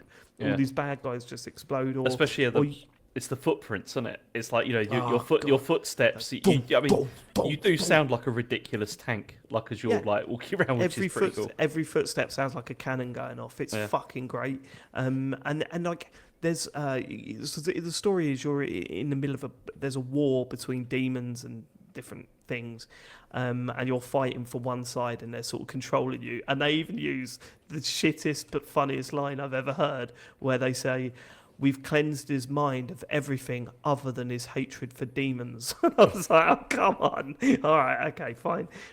But like, even when you see like these huge, massive enemies in the background that you think is just a background scene, you end up, fucking facing off with them. You go, holy fucking hell. I feel like I could kill everything, like in this game. I'm not scared of anything. Bring them on. I will tear them to pieces. The only thing that I'm a bit disappointed though with it is also, there's no execution stuff hardly in this, like there was in the others, weird. which were. That is a bit weird how they've got rid of that, because that was sort of their thing in the previous game. I mean, it may be because they didn't want to like slow down the flow because you got like so many enemies. And because I've got a theory. Okay. I've got a theory that the budget was a lot lower for this one than it was the other two. Or they were worried about how maybe they didn't break even on Eternal, or didn't make as much as they were hoping on Eternal. And I think the development cost was lower on this. I could be wrong. This is the feeling I'm getting from playing it.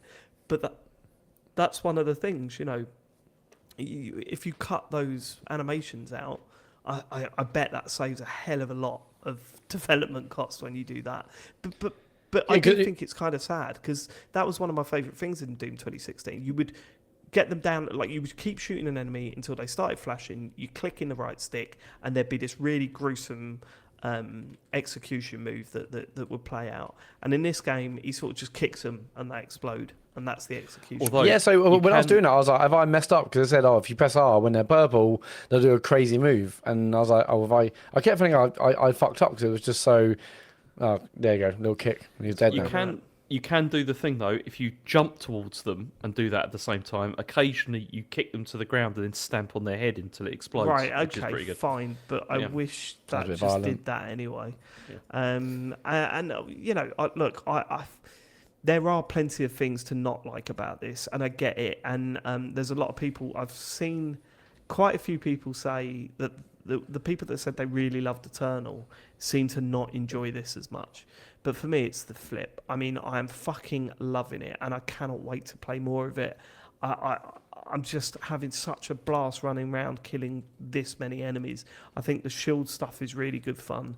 I think the parry stuff with the shield, which is, you know, it's so stupid because it's so obvious. It's not like a big Dark Souls parry style game. It's just if you see anything green coming towards you, you put your shield up, and it you know works as a parry. And it's really generous as well with the timing. Well, you know. it would be on yours because you're playing on the easiest setting. But but even in the medium settings, it is stupidly generous. It really doesn't feel like it's all about quick reactions or anything. It's a pretty straightforward parry system. But I'm totally into it. I'm totally into it, and it's all I want to play at the moment. So I'm really happy with the direction they've taken this.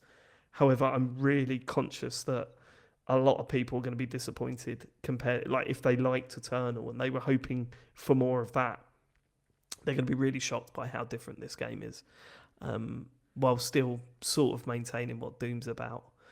How much have you played of it, Matt? So yeah, unfortunately, I'm only doing the first level. I haven't had much time to play. But as someone who hasn't played as much, I just feel it just feels cool as fuck. Like between the music, like the combat, it just you feel like an absolute badass from minute one. And I don't know why I hadn't played the previous two. I mean, obviously Eternal didn't get as great response, so I probably saw that and thought I don't need to bother. But I just missed out on 2016 for whatever reason. But yeah, it's just like you just feel like an absolute badass. The weapons look awesome and meaty as hell. I mean, I like the soundtrack. I mean, maybe I haven't had the previous one, so maybe I can't compare. But soundtrack gets me pumped, and I really want to see him play more. Especially, I really like the fact it's got a parry window, and the shield's awesome fun. Like, was it hold down was it LB or left trigger, and then you do like a shield attack? That feels like the better way to attack enemies rather than use precious ammo. And it's just the guns. I mean, obviously the gun that was used in the trailer that is utterly stupid is the grinder thing. That it's like those metal grinder. It's hard to explain. They're like cylinder things with spikes on them, and they can crush anything. And there's like loads of YouTube people. People where they chucking just stuff in. It's one of those on the top of a gun, and a skull is put on top, and the skull gets crushed, and bits of the skull fire out as bullets. And I must say, I was playing that Saturday morning, and Charlie walks in and goes, "Why is there a head on that gun?" I was like, "Don't worry about it. Don't worry about it." I'm turning it off quickly before he saw any more. I was like, "Fuck." But yeah, no, that is the sort of silliness with Doom. And honestly, give it a go. It's on Game Pass. It's out on PS5. I mean, if you liked, I would think if you liked 2016 and you didn't like Eternal, I think there's a good chance that you'll like Dark Ages. So definitely give it. Yeah, I've heard people say this feels like it's more of a sequel to that first one rather than the follow-on from Eternal. It isn't. It drops a lot from 2016. It drops a lot. There's not, as James said, there's no kill rooms. That was all kill room based, right? You walk into a thing and think, fucking hell, I'm doing everything I can to get out of this room, and it's really intense. This is way more laid back, open, and it's way more generous with health and stuff like that. So so far it's been way easier than 2016 has been, but fucking hell, it's still got that feeling of running around just absolutely annihilating all these demons. It's good, man. Yeah, I'm enjoying it. That's Doom the Dark Ages. That is wrapped up. I look forward to hearing what Sean thinks of that next week when he gets back. But Blake, you have been playing a few games. and I'm interested to hear your thoughts initially on Final Fantasy VII Remake. And I say that because you were texting me while you were playing it, and Yes. I would like to hear you express your thoughts on this podcast. So, so I completed it a few weeks back. I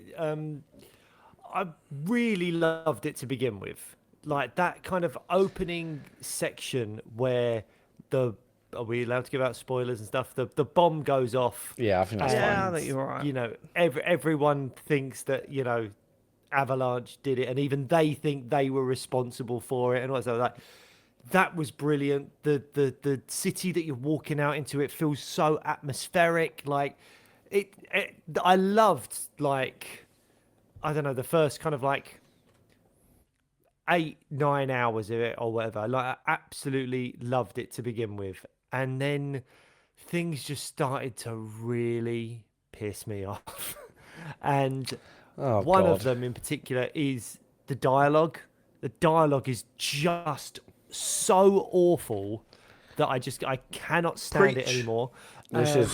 Then, like, Barrett is just like, it's like someone's gone, let's watch a bunch of 90s action movies and take whatever was the worst thing about characters in those movies and make them into Barrett's dialogue. But he's got a heart of gold.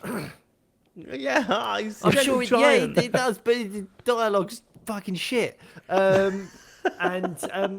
then some things just made no sense. Like, okay, there was moments where it was like, okay, guys, we're going to have to blend in a bit while we get the tube down to Shinra or whatever it is.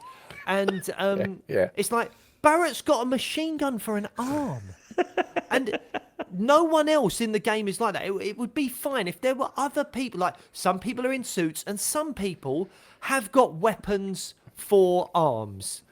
And, some people walk around with swords as big as their entire bodies. Like, then it would be fine. Then, yes, you're blending in.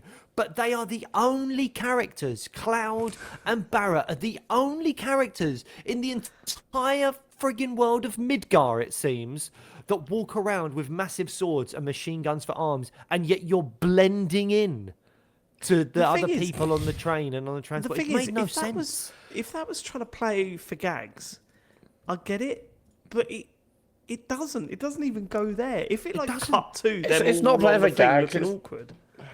Go on. It's not playing gags. It's just I don't know, like there's some semblance of disbelief, but that's just part of this kind of anime world, isn't it? I mean, I wasn't realistically thinking, well, yeah, good point. People would probably see you've had a gun for an arm. That's just this mad anime world. That did not offend me at all. Dialogue, Can maybe. I ask you something, Blake? Have you played a Final Fantasy game before? I remember, so long time ago. So I remember I had the original Final Fantasy 7 and I probably played like 8 and 9 or maybe 10 or something like that. Did you also, because I never played a Final Fantasy game before playing Final Fantasy 7 Remake, did you find it a bit weird? And again, if you don't want spoilers, fast forward, but it's an old game now. Did you find it a bit weird when there was just a cat walking about for like 2 seconds and then never mentioned again? Remember that? Yeah, that was when the weird. tower I remember. was falling and then a cat come along and it was like, hello, and then walked off. And I was like, who's that guy?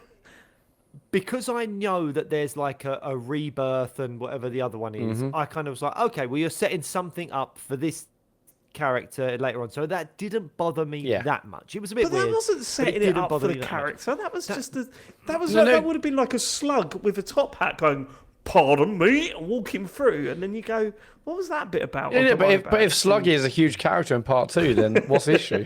Yeah. No spoilers. I had very little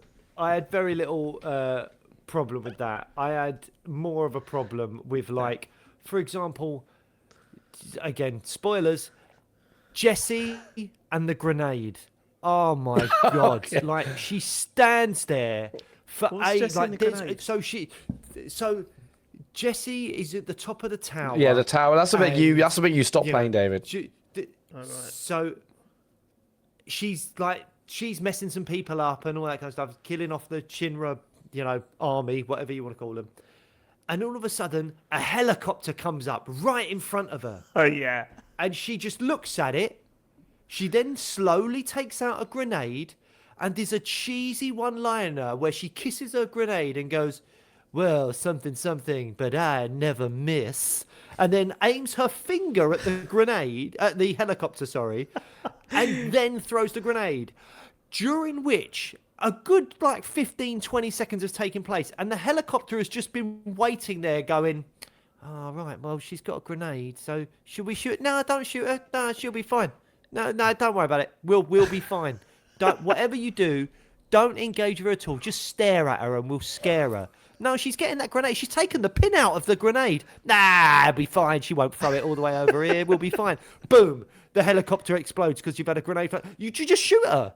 And it's such a simple little thing to do where you just go, right, Jessie stands up. The helicopter comes up. She then ducks behind anything, literally anything. Duck behind anything. Say your shit one-liner if you need to. Then pull the pin out and then throw the grenade at the helicopter. Don't just stand there in open ground for 20 seconds monologuing whilst the helicopter can just mow you down. It was just so It's not just like movies and TV in general. It's always like, when there's a horror movie and someone's running. And then don't split up, stay together. It's like the classic kind of, they're trying to, create some drama. I love the fact. There's a decision that the characters make, and then there's just absolute ludicrous. But how many times have you screamed at the TV or the movie, because they're like, you're an idiot. Yeah, but that makes it, Blake, don't you not know about the industry? That makes it a bad movie, though. If you are a Nazi and instead of shooting Captain America, you run at him with your gun, I go, well, that's fucking stupid, isn't it? Why didn't he just shoot him? Then Captain America's dead. Just shoot. Don't run at him with your gun. He's got a shield. I've got the line. It's just so I've stupid. got the line, Blake. The line is, today's your unlucky day because I never miss.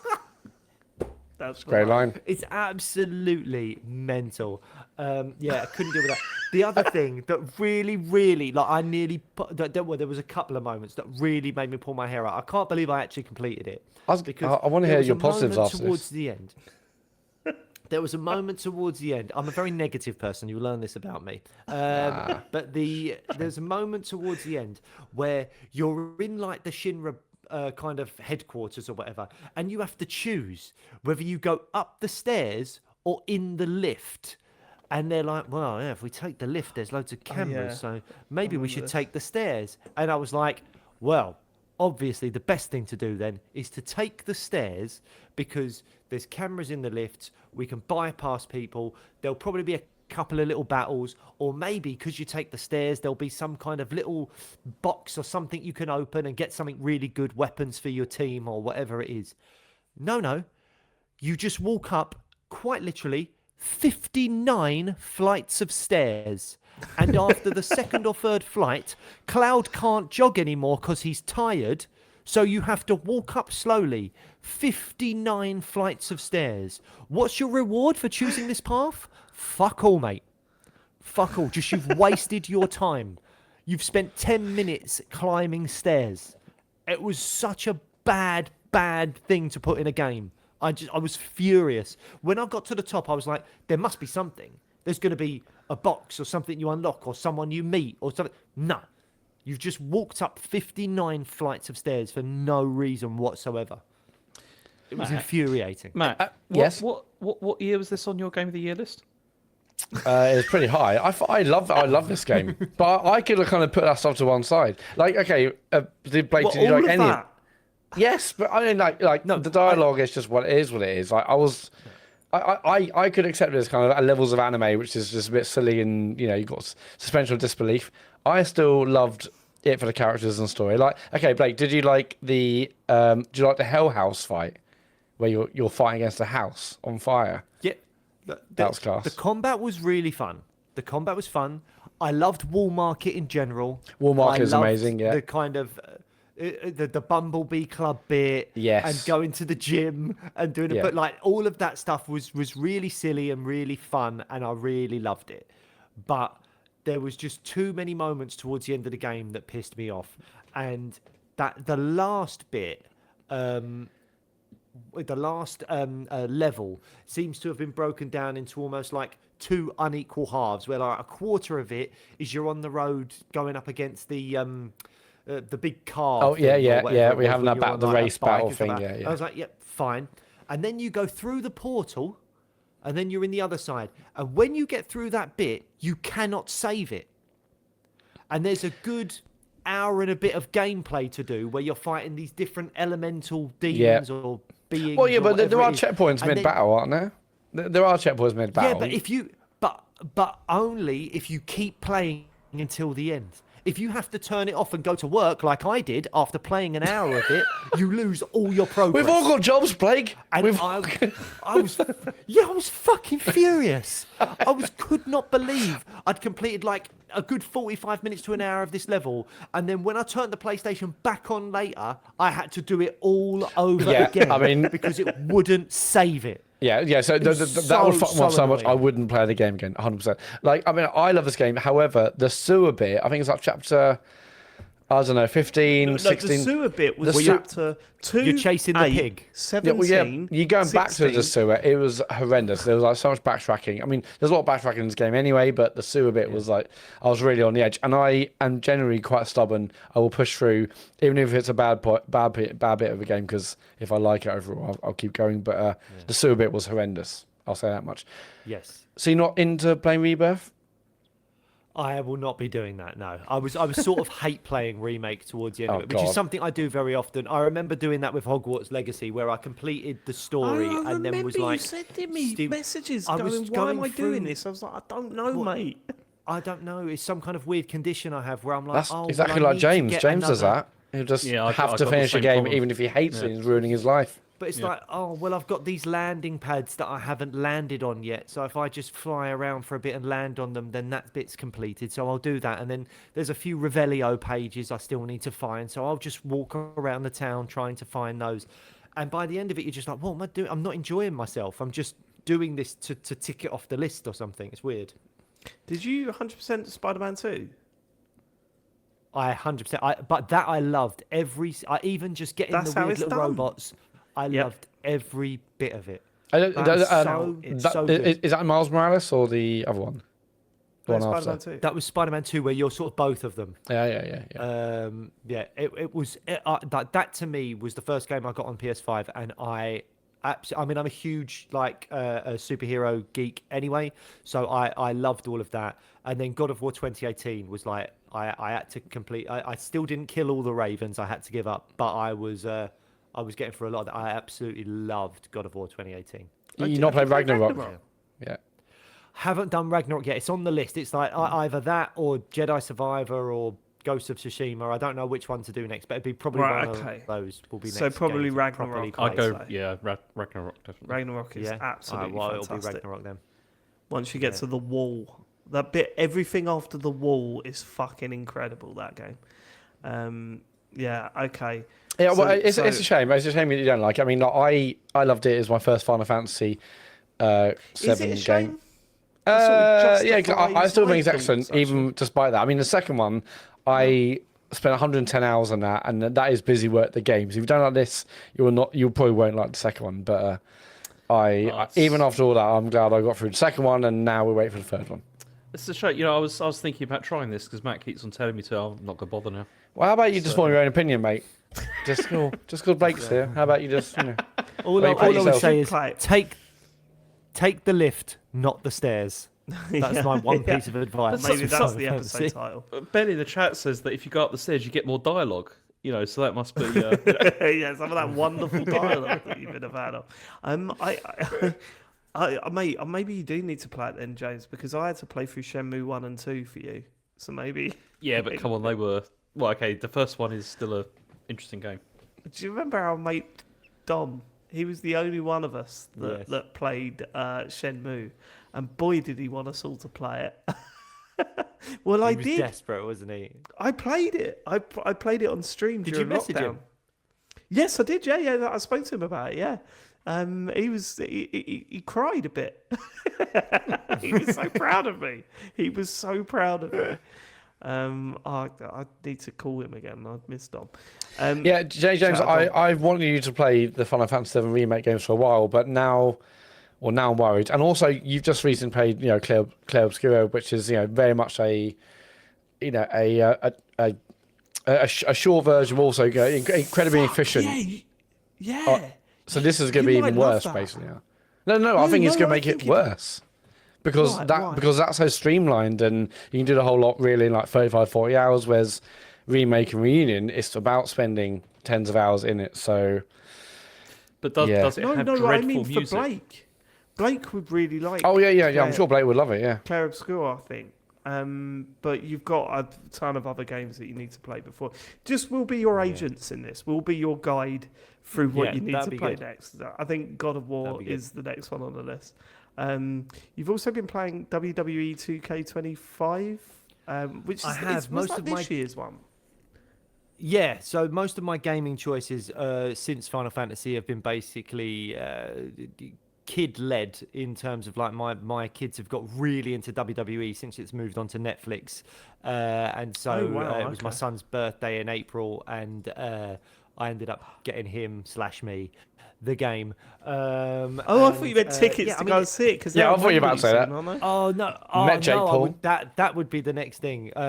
I would love to. I would love to go and take them to that because I have now got back into it because I was huge into WWE between the ages of like 14 and 18. Like when it was like Stone Cold and The Rock and the other. That was my era. I absolutely. Remember. I remember you used to do that thing where you do that, where you sort of chop either side of your penis and say "suck it" to people. The crotch chop. Yep. Yeah. Shouldn't have been doing that.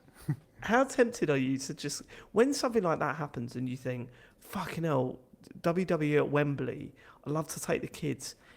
If I tweet that, will someone get in touch? Is there not part of you that thinks, "Fuck it, just do it, just tweet"? And then see if someone goes, well, actually, hello. Well, funnily enough, before they got into it, and like before it was on Netflix, I was invited to it wasn't like a proper televised show, but they did a thing, and Cody Rhodes, who was the champion at the time, was like wrestling and a few others as well. That again, at the time, we didn't really know them. But I did put out a message afterwards just to say thanks for the invite, and I put a little bit about a Scottish wrestler called Drew McIntyre, who was our favourite because he was very funny, and he messaged back on Instagram just saying O'Neill. Is it like it must have? You've got that power, right? You've got that power to do shit like that. Does that not make you feel amazing? No. Like that would I would do it all the time. I don't give a fuck. I would just do it all the time to get free shit all the time. I'd be like, do you remember when we went to the Assassin's Creed event and who is it? Who was the footballer that got a free Xbox even though they didn't even bother turning up? Sean Wright Phillips. Sean Wright Phillips. Do you remember that? Mate, something like that, yeah. The PR was on the phone and said, Sean Wright Phillips aren't coming, but he still wants the Xbox. What should we do? Just tell him to tweet about the game. Can you tweet about the game? Okay, yeah, we'll send him the Xbox. The power. The power. I mean, it's been a long time since I was in that position, and to be perfectly honest. But those were the good old days. Those were the good old days when you were invited to little game launches. You've still got the and power. You'd still have the power. I'm telling you, you've still got a bit of the power, mate. Don't you worry about that. If there are any game developers listening to this that want to send me some free games or consoles I know that there or anything, are. then I know that there are. That's the sickening thing, and they'll bypass us to give you free shit. That's what's annoying about. Well, that's the way it should be. That's why I'm here. I want to be paid in freebies from game developers. That's what I really want. That's why I'm here. Really, isn't it? That is what we're all in this for. Free shit. And I'm not letting you take ours. So, you have been playing WWE 2K25. Yeah. Any good? It is. It's well done. It's good fun. It's exactly what we kind of wanted as a game. I have a couple of gripes with it, and I've never played a 2K game before, but basically all of the sort of characters or wrestlers that I remember and I really want to play with are all stuck behind these kind of like purchasable paywall type virtual currency things, and the only way of if you don't want to pay extra real money, there's ways of building up your kind of virtual currency that are really boring. Like there's modes that are really good fun to play, like the showcase mode where you have to do certain challenges and it tells you the story of like the Bloodline group that have kind of done well in the WWE and stuff. And then there's the My Rise mode where you create a character and you go through all of the scenarios of this storyline that they've created for the game. That's all really fun, but you don't earn any kind of the kind of virtual currency that you want to then unlock all the fighters like the Ultimate Warrior and Bret the Hitman Hart and all these guys that I loved growing up. And what I've found out that you have to do, and I have been doing this, is like just playing one-off matches against the computer where you have to build up stars by putting on a really good match. But the only way to actually get any amount of virtual currency that's decent is to put it on legend mode, where you will get beaten quite often, even if you're against like the worst character in the game and you're the best one, or at least that's my position anyway. And you just have to put loads of finishers on at the start of the game. So you just do like quick finisher, quick taunt, quick finisher, pin them, and hope that you get the 3 count, and you'll get like 300 currency, and every character you want is like 1,000, and there's quite a lot on there you want. So I find myself treating it almost like a job. Like I've got the washing up to do, the dishwasher to unload, and then I'm grinding out random matches to try and get the VC so that I can unlock Rob Van Dam and Kane on the game and stuff like that. It's just a weird situation I've put myself in just because I want these characters. But overall, if you like wrestling and you like, especially like what's the current roster of wrestlers, I think it's kind of like a must-have game, really. Because, like, again, you can just, me and the kids are picking it up and doing a Royal Rumble and just smashing each other up, throwing each other over the top rope, or Hell in a Cell, and we're letting each other throw each other through the cell and through the tables and all that stuff. Like, it's just silly, good fun, ultimately. And that's what you want from a game like that. The Royal Rumble you won't get anything better. I mean, the games we used to play when we were growing up, the wrestling games that we used to play, creating characters based on people we knew or teachers or whatever. Yeah. SmackDown was amazing for that. SmackDown was so good for that, creating like our mates and that, and then having them run out to the ring.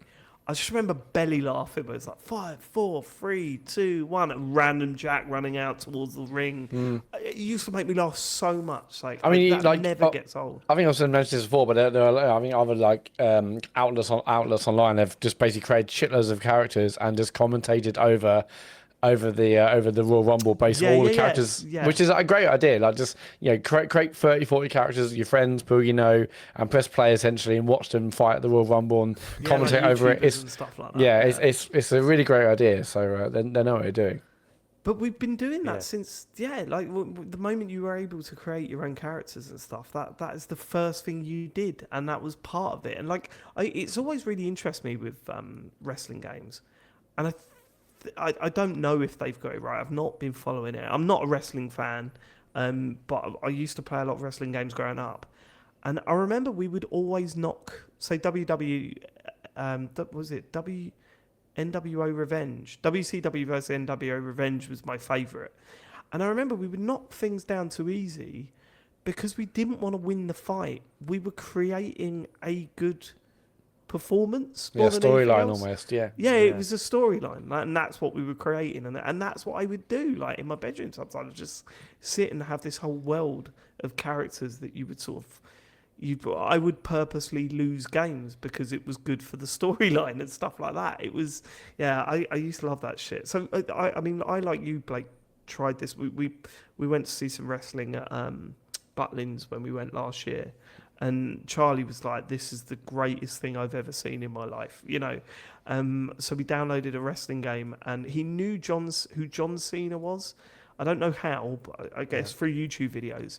But he knew John Cena was because he kept doing that thing where he just rubbed his hand over his face or whatever.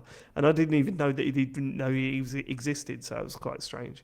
But we sat and we played it. and Charlie accidentally punching the ref and it making him laugh so hard that we had to pause the game was just like, fuck, there is so much joy here that it absolutely kills me how much they monetize this game. And it's weird because I think we went through a period of this being the norm in games and it's spreading. And I think it all came to a head with that. Was it Star Wars Battlefront 2? Because it was Battlefront the 2, loot boxes. right? That was the one where they claimed it wasn't going to have microtransactions and stuff, and then it had all the loot boxes. It and all had that the kind of stuff. worst Yeah, microtransactions. yeah. I think that was sort of a pivotal point where most games, when we need to back away from this, because taking the piss too much puts a real negative attitude on the game. That was a day of season passes. Do you remember was it season passes that they called? Where if you bought a game second hand, you would have to maybe pay a tenner to get No, those online passes. That was before then. That was Okay. that was previous to that. I think that might have been in the first game actually, but they dropped them pretty quickly. But the monetization, it got too much. What's weird is that the WWE2K games seem to be the exception, where that that sort of peak didn't happen. And these games continue with that because we had the same situation where we were playing the game and it was like, oh, I want to do this and this. You can't because you have to pay for it. And it's like, but these games are 50 quid when they come out. They're not cheap games to buy. Yet you're also doing all this shit on top. Like, it is weird how WWE games get away with that. Or maybe they don't, but it's weird how much of that is in these games. But don't seem to be in most others anymore because of what happened with Battlefront 2. It's such a shame because I wish it was more of a celebration of wrestling, and instead it just feels like, how can we gouge the fans of more money? And yeah, we are where we are. I guess that is what those games are like. Right, okay, the last game that you've got written down is Rock Band 2. Matt, do you still play Rock Band? No, because I don't work at the previous place I worked. Actually, mate. I forgot about that. No, Wrong, I'm sadly not, no. But they're still incredible to this day. So how are you playing Rock Band 2? I mean, so I've still got my PS3, and in my garage for over 10 years has been a Rock Band drum kit and 2 guitars and a microphone. And I was like, well, they can't work anymore. There's no way they work. And my son has just started drum lessons at school, and we haven't got like a drum kit at home or anything like that. And so I was like, I wonder if this still works. And I got it all out of the garage and I set it up on the PS3.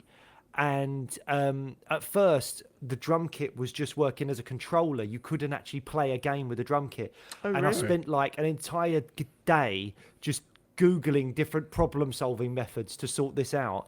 And I finally cracked it. And we've done it. And me and the kids have played proper How Rock did you Band. fix it? Like, What was the problem? Drum kit.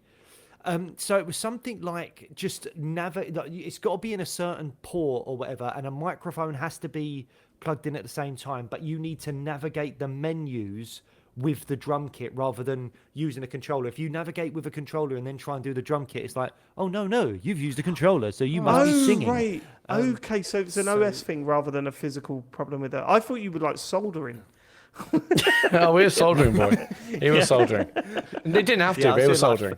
It was welding. It was like Flashdance. I had the I was doing all that. Just it was to so when I had the PS3, I lived it with my old housemates, like, I don't know, like 15 years ago or whatever. We would play Rock Band regularly, and it was one of the most joyous times in my life, like genuinely doing a world tour. Like, my friend Hannah was singing, Jack was on the guitar, and I was on the drums, and it just brought us so much joy. And now I've got my kids singing, and my son's desperate to learn how to do the drums properly. He is getting a bit pissed off with it because it's quite hard, but he's really going for it, and I'm just there on the guitar. And like, the funny thing is that the newest songs on that game are all still so much older than my kids that they're like, how old's this song? I'm like, that song's about like 4 years old. No, it's about 20 years old. That song is Yeah, so old. That's so weird because when I on my previous job I worked in a game studio, and we every month we'd have a rock band night, and Darren, who had all the kit and kept buying songs, they were still releasing new tracks up to like last year, basically. So that we were playing on Xbox. You were the only one doing that, Matt. Like, well, the maybe. people that kept it in the garage. Yeah, like even up to last year, I could not believe they were still releasing new tracks. And then like when I'm not sure who bought the studio, or maybe they're sold, or I don't know, whatever. But they then stopped. But yeah, even last year, I was like, they're still doing tracks like. There's still stuff happening because I told you I bought that drum kit for like 20 quid from like and it works. Like it does work. I mean, I think the problem I've had with it is because I'm connected it to PS5, and obviously with the TV, there's some sort of latency thing going on. I need to sit down. You can calibrate in the settings though. Yeah, I need to properly do that. But it does seem to work. But yeah, I connected it, and it connects to like Epic like store now as well, because they bought Harmonix, right? Oh yeah, of course. Yeah, and there is still stuff coming out. It seems it doesn't appear to be like like brand new stuff, but they're like their own things still coming out and things like that. It seems, but so is that Rock Band 4 or something you're playing? Yeah, it's Rock Band 4. Yeah, it's because I'm thinking this has gone down so well with the kids that I feel like I have to go and get Rock Band 4 and try and connect the instruments I've got to the PS5 and like buy songs they'll know and stuff like that and do it because they'll love it. You can do that. You just need to because you need there's like a little like dongle thing that you have to like plug it into like the PS5, and then it works. But you may already have that because it may be part of what you've already got, and so yeah, you just plug it in and it works. Amazing. Blake, you know the that feeling of like listening to a song and you're like, oh no, this is relatively new and it being really old. Yeah. We did this thing in my office recently where, do you remember GTA Vice City, the one set in the 80s? Yeah. Right. I didn't play it, but yes, I know. Yeah. Right. So the game came out, but it was set in the 80s. If that game came out now, and it was set the same amount of years ago, the songs in it would be Poker Face by Lady Gaga. Oh God. How about I Got a Feeling? Whoa, that would be in it. That would be oh my God, this is so ancient. What a throwback. All the single ladies, all the single ladies, all the single ladies. No. Yep, that would be in that game if GTA Vice City come out now, and the distance between release and when it was set was the same, 16 years. Mad. That it would be set in 2009, Blake. It would be set in 2009. Holy shit, that is scary. So the last Rock Band 4 DLC came out in January 2024. I do remember us reporting on this. Is doing a lot of heavy lifting. This is even more relevant. If a GTA Vice City come out now, the In-Betweeners would already be a year old. Well, so the In-Betweeners is now old enough to be a character on the show. Oh my God, that makes me feel ill. Fucking yeah. hell. Holy shit. Holy shit. That's the thing. People have been asking, oh, are you going to do another one? Are you going to do another one? It's like, the last one was done 11 years ago. What idiot We would haven't ask done that? anything for 11 years. So, yeah. Well, let's not put yourself down. You've done a few bits. I enjoyed the stuff you've done, actually. Pick yourself up a little bit more. Rock Band was just the best, man. We've got to play it together. And it's still incredible. It's still incredible to this day. We never got to do that, did we? We never got to do that. We'd gone our separate ways by that point, by the time Rock Band had come out. That's right, because I was working at my current job when Rock Band come out. I feel like I have a vague memory of going to your house and singing a John Bon Jovi song. No, you're absolutely right, because we did have a few nights around mine, didn't we? And where we played Rock Band. That wasn't Rock Band. You just go around there, sing a cappella, and leave. I just used to knock on his door, give him and Joe a rendition. It was like caroling, but John Bon Jovi only. But a bit more brutal. Yeah. We didn't tip. We never tipped. No, you're right. Yeah, no, I do remember that. I think I've got photos of that. Fuck, I need to dig them out. I would love to play Rock Band again, but I'm not filling my house with plastic shit anymore. Mate, but it's honestly so joyous. Is there going to be a Rock Band 5? Is that a thing? No. Well, Rock Band is now in Fortnite, so there is what's called like Fortnite Festival, which How does uses that rock work, band though? instruments. You can buy Mad Catz, like even a new guitar came out from Mad Catz in the last 6 months. Really? Yeah, so you can use, and I think they might have updated it to allow you to use maybe the old peripherals. But yeah, basically, if you want a rock band now, it's in Fortnite. It's called Fortnite Festival. But yeah, oh my God, they're £120. Are you having a laugh? That's Or you could just go to your like local Yeah, well, you shop, can get I pick think them the up old for ones work 20 now. I quid think, and, yeah. yeah. And I think actually the most recent update, or maybe the most prominent one, is that they've enabled offline play, so you can literally play it as Rock Band was intended to play, rather than being online within Fortnite. But yeah, I mean, I haven't played the last few months, or I guess it was last year at this point. Like, I'm just now convinced that game will just be brilliant forever. Like, I haven't. Yeah. Last time I played it, I guess it was 2009, maybe. Maybe 2010. Oh no, yeah, maybe 2010. And yeah, I haven't only played it last year. It's like it still feels incredible. Like playing maps on expert drums still feels unbelievable. It's got great Oasis tracks. Like it only makes me wish I had like much more recent songs, and even the ones I have been updating with weren't really like my cup of tea. But yeah, it's just an all timer rock band. Yeah. It really 100%. is. Cool. James, you've got a couple of games to briefly tell us about before we get into questions. They are Midnight Walk. Oh no, it's just the one. It's just the yeah, Midnight it's just. Walk. So You I mean, finished this, did you? Oh yeah, because I talked about this last week and I finished it over the weekend because it was about 5 or 6 hours long, I think, and I ended up really enjoying it. I didn't say last week, but it's by the same people as did Lost in Random, and it's Don't remember that. yeah, they're called Zoink, the studio, but as I mentioned last week, like the game is kind of like a horror sort of base game, but it feels more like do you remember like Grim Fandango? Yeah. It's that kind of sort of aesthetic, if you see what I mean. Like it's not really like horror. It feels more like sort of stylized Tim Burton, kind of thing. Yeah, really. Nightmare Before Christmas, Yeah. all that sort of stuff. And so, which is not to say there aren't some bits which are kind of horrific in terms of like jump scares and stuff like that, but it's mostly this sort of mixture of like simple puzzles, and then there's like stealth bits where you're being chased. Matt would love it. And all the puzzles are all based around this whole theme of like darkness and light, and it really works well. The whole game is about sort of loss, hope, and the idea of like trying to bring light, back to like a community, and it's worth a look. It's really nice. So I enjoyed it a lot. Did you play any in VR or just flat screen? I started it in VR and then I felt sick. Not because of the. This is just a problem I've got in general with VR at the moment. I don't know why, but every time I play it, I feel ill at the moment. So it's like I've just stopped playing and played flat screen instead. I don't know what that is, but yeah, it's good. Cool. Right. Well, let's do a few questions and then wrap this bad boy up.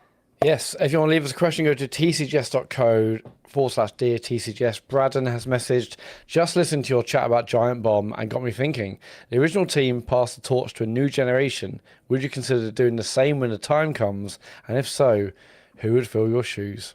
No one can fill these shoes. That would be impossible. It was like, This house is getting burnt down. Do you know, I when we're still done. regret that we didn't call this David Turner's The Computer Game Show, because I think that would have been very fun. I kind of hope that, wouldn't it be nice if we quit and it was just James left? that would be a turn off for the books. What's a podcast? I've talked about going solo, so that might happen. So Going solo, Han Solo, Han Solo. Yeah, I would. There's no way we're having TCGS the new class. That is not gonna TCGS happen. Juniors.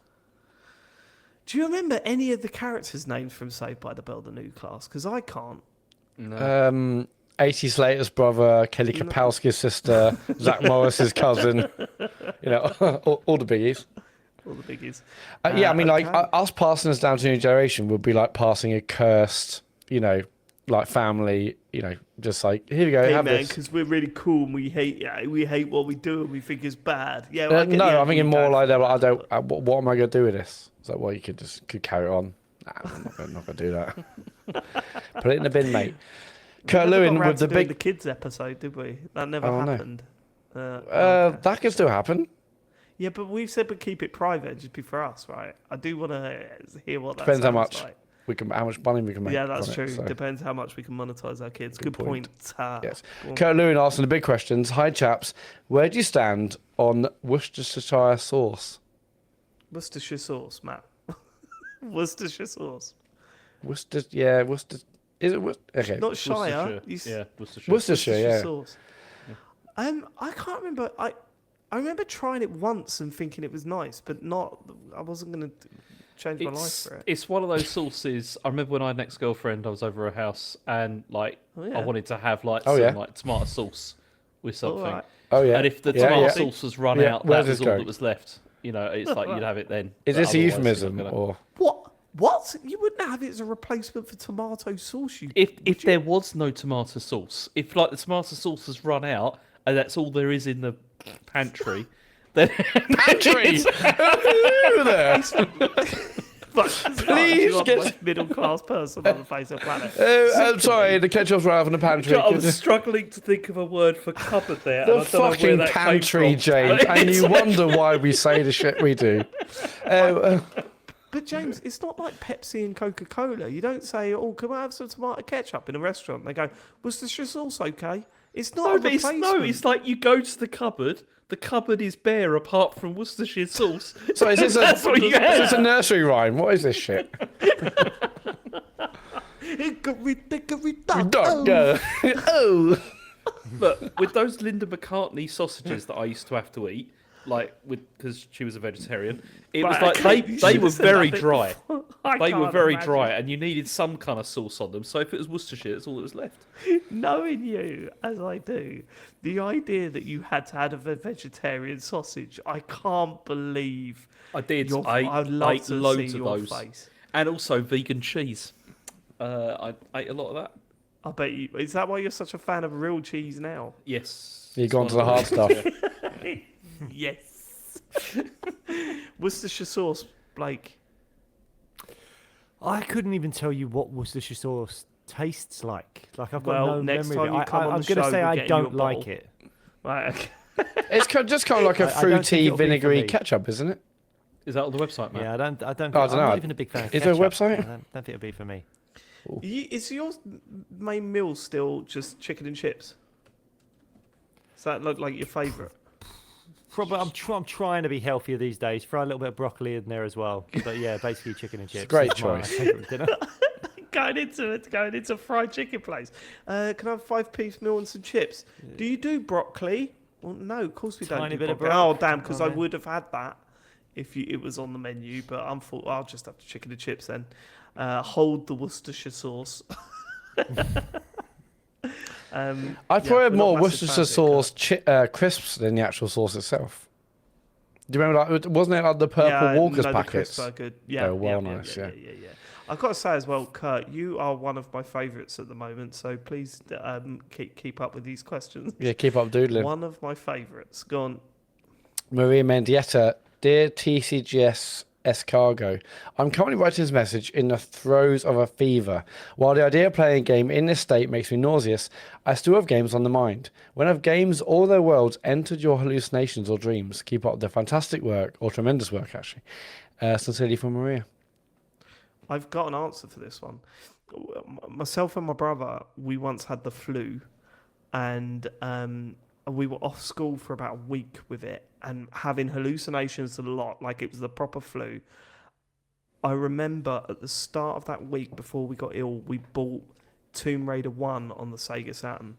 And me and my brother sat in the front room playing Tomb Raider 1, and it was the trippiest fucking experience ever, because we didn't know what was going on.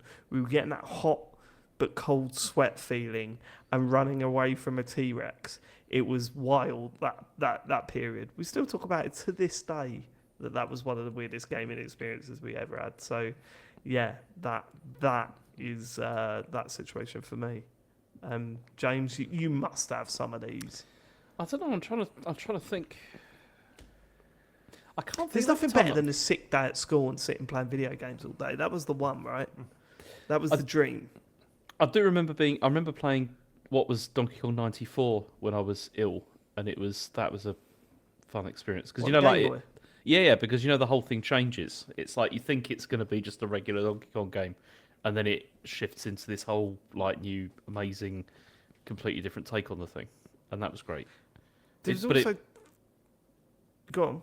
But it wasn't like fever inducing or anything. I was just no, like, no. oh, that's cool. There was also the sessions, Blake, the sessions of Halo that we had that lasted like 10 hours straight or whatever. And I remember closing my eyes to go to sleep at your cousin's place and seeing the HUD in the back of my eyelids. Like seeing the weapon logos, like the little images of the weapons and stuff. Just seeing that in my eyes was fucking weird, man. I do remember actually do you remember when Rainbow Six 3 like Black Arrow came out? Yeah. And we played that probably from the moment it came out until like the next morning, like just all night, like all day. And I remember going to bed and like sitting down and like closing my eyes, and I could still hear people's voices in my head. You know, for that, which was Yeah, but that's because you fell asleep with your headset on, you dickhead. That's We were trying to possibly wake true, you up. or the fucking the FIFA sessions we used to have, or the PES sessions that you have, where it went on so late that you would fall asleep and wake up, and your player that you were controlling was just running off the pitch because you'd fallen asleep with the pad in your hand. Fucking hell, man. I always remember we used to have things of like, if someone fell asleep, then you'd be playing stupid pranks, like where you put like toothpaste in their hand and then tickle their nose, so they would Yeah, just we were wipe wacky toothpaste like all that. over Wow. their faces. We were crazy. You What were was the, it, you were the original human jackass in a way, weren't you? That's what people were saying. Yeah, people thought that. It was a human. What was it? Human buckaroo, where if someone fell asleep on the floor, you just pile Yes. stuff up on top of them until they woke up. I think and we it did all that fell to down. CJ. We did that to CJ at a party, and they kicked us out. That's right. Bunch of fucking losers. Go on, then, next Did we question. just keep putting chairs on him? We did keep putting chairs. That on is him, big. And then it ended up Chairs. with a fight. Entire chairs. Okay. That was I look back though. You know when you look back on some days and you just think, "What a fucking idiot!" That was one of them for me. I just thought, what did we do? There was a party going on and we were just putting chairs on CJ. Yeah, but I mean, I think pies were different back None then. of I mean, us ever had girlfriends. Oh God, no, no! you are joking. What? When everyone else was God, getting a no. swerve on a parties, and you was like, actually, screw that. Yeah. So, I'm It sorry, wasn't Trisha. even No, close. I've got to stack a chair on CJ. Yeah, it wasn't even close. It was. It's all right. Okay, go on. I mean, in terms of dreams, I mean, like the obvious one we've said before is it was Rock Band, where you'll play so much of that, you close your eyes and you'll see the note charts. Oh, you see the things. Yeah, coming like, towards you. or I mean, I remember having played so much drums that I got into bed and Jill was like, just Piss stop yourself. fucking. Yeah, I just shook myself actually. Next question. So Marcus Tandy, first No, I go on, know. Jill said stop what? No, because my foot was like tapping or like moving up and down like I was still playing the drums. Like, stop, fucking stop, or get out of bed or stop, because yeah, I was just so obsessed with Rock Band back then. Good times. I just imagine you sitting there in bed. Yeah, my foot was still tapping, so I don't know, Weezer or something. Say it ain't so. Okay. This might be relevant. Big Phil, has Matt got his voice back and/or stopped crying yet? My voice is a lot better than it was last time, I think, after the semi-final. But yeah. Well, I suppose because you weren't as excited because you cheated your way to an FA Cup win. It's Shut the fuck Matt's a up. Crystal Palace fan, and I don't know if you saw it this weekend, Blake, but their goalkeeper just ran out of the area and just grabbed the ball, and everyone was cool with it. I don't think Apparently. he grabbed the ball. I mean, I mean, he batted it away from the best striker in the Premier League, and everyone went, it's all right, just let him crack on. doesn't matter. Sometimes you need a bit of luck to win FA Cup. If Liam and- Roberts had done that, we'd have saved ourselves a lot of bother at the start of the year, I'll tell you that. Well, yeah, but instead you tried to kill a man. so, okay, Marcus Tandy. First, I know I share the same name as a famous 1990s El Dorado character. I hadn't thought of that. I hadn't made a connection, actually. Here's my Oh, question. TCGS How do you feel about games and money? Oh, I like them both. I've recently gone through... I added that bit. I've recently gone through some financial issues which have caused me to consider how I spend money in the future. Having looked at my future pension, it is worthless really, and I don't have much saved, about £1,000. I'm 45 now, so it's difficult to justify spending money on the latest releases because I also have to consider the family. Without sharing details, unless you want to, how do you feel about money and spending on games? Do you worry about the future? Clearly Matt's new piece suggests he does not need to worry, and we know James is rich due to German money. Thanks for Marcus.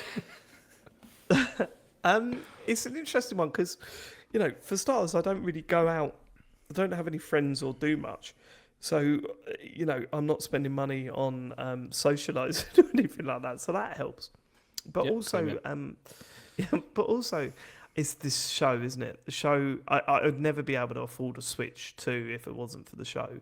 And it is literally, it's the Patreon money because most of it gets reinvested back into stuff we talk about on the show.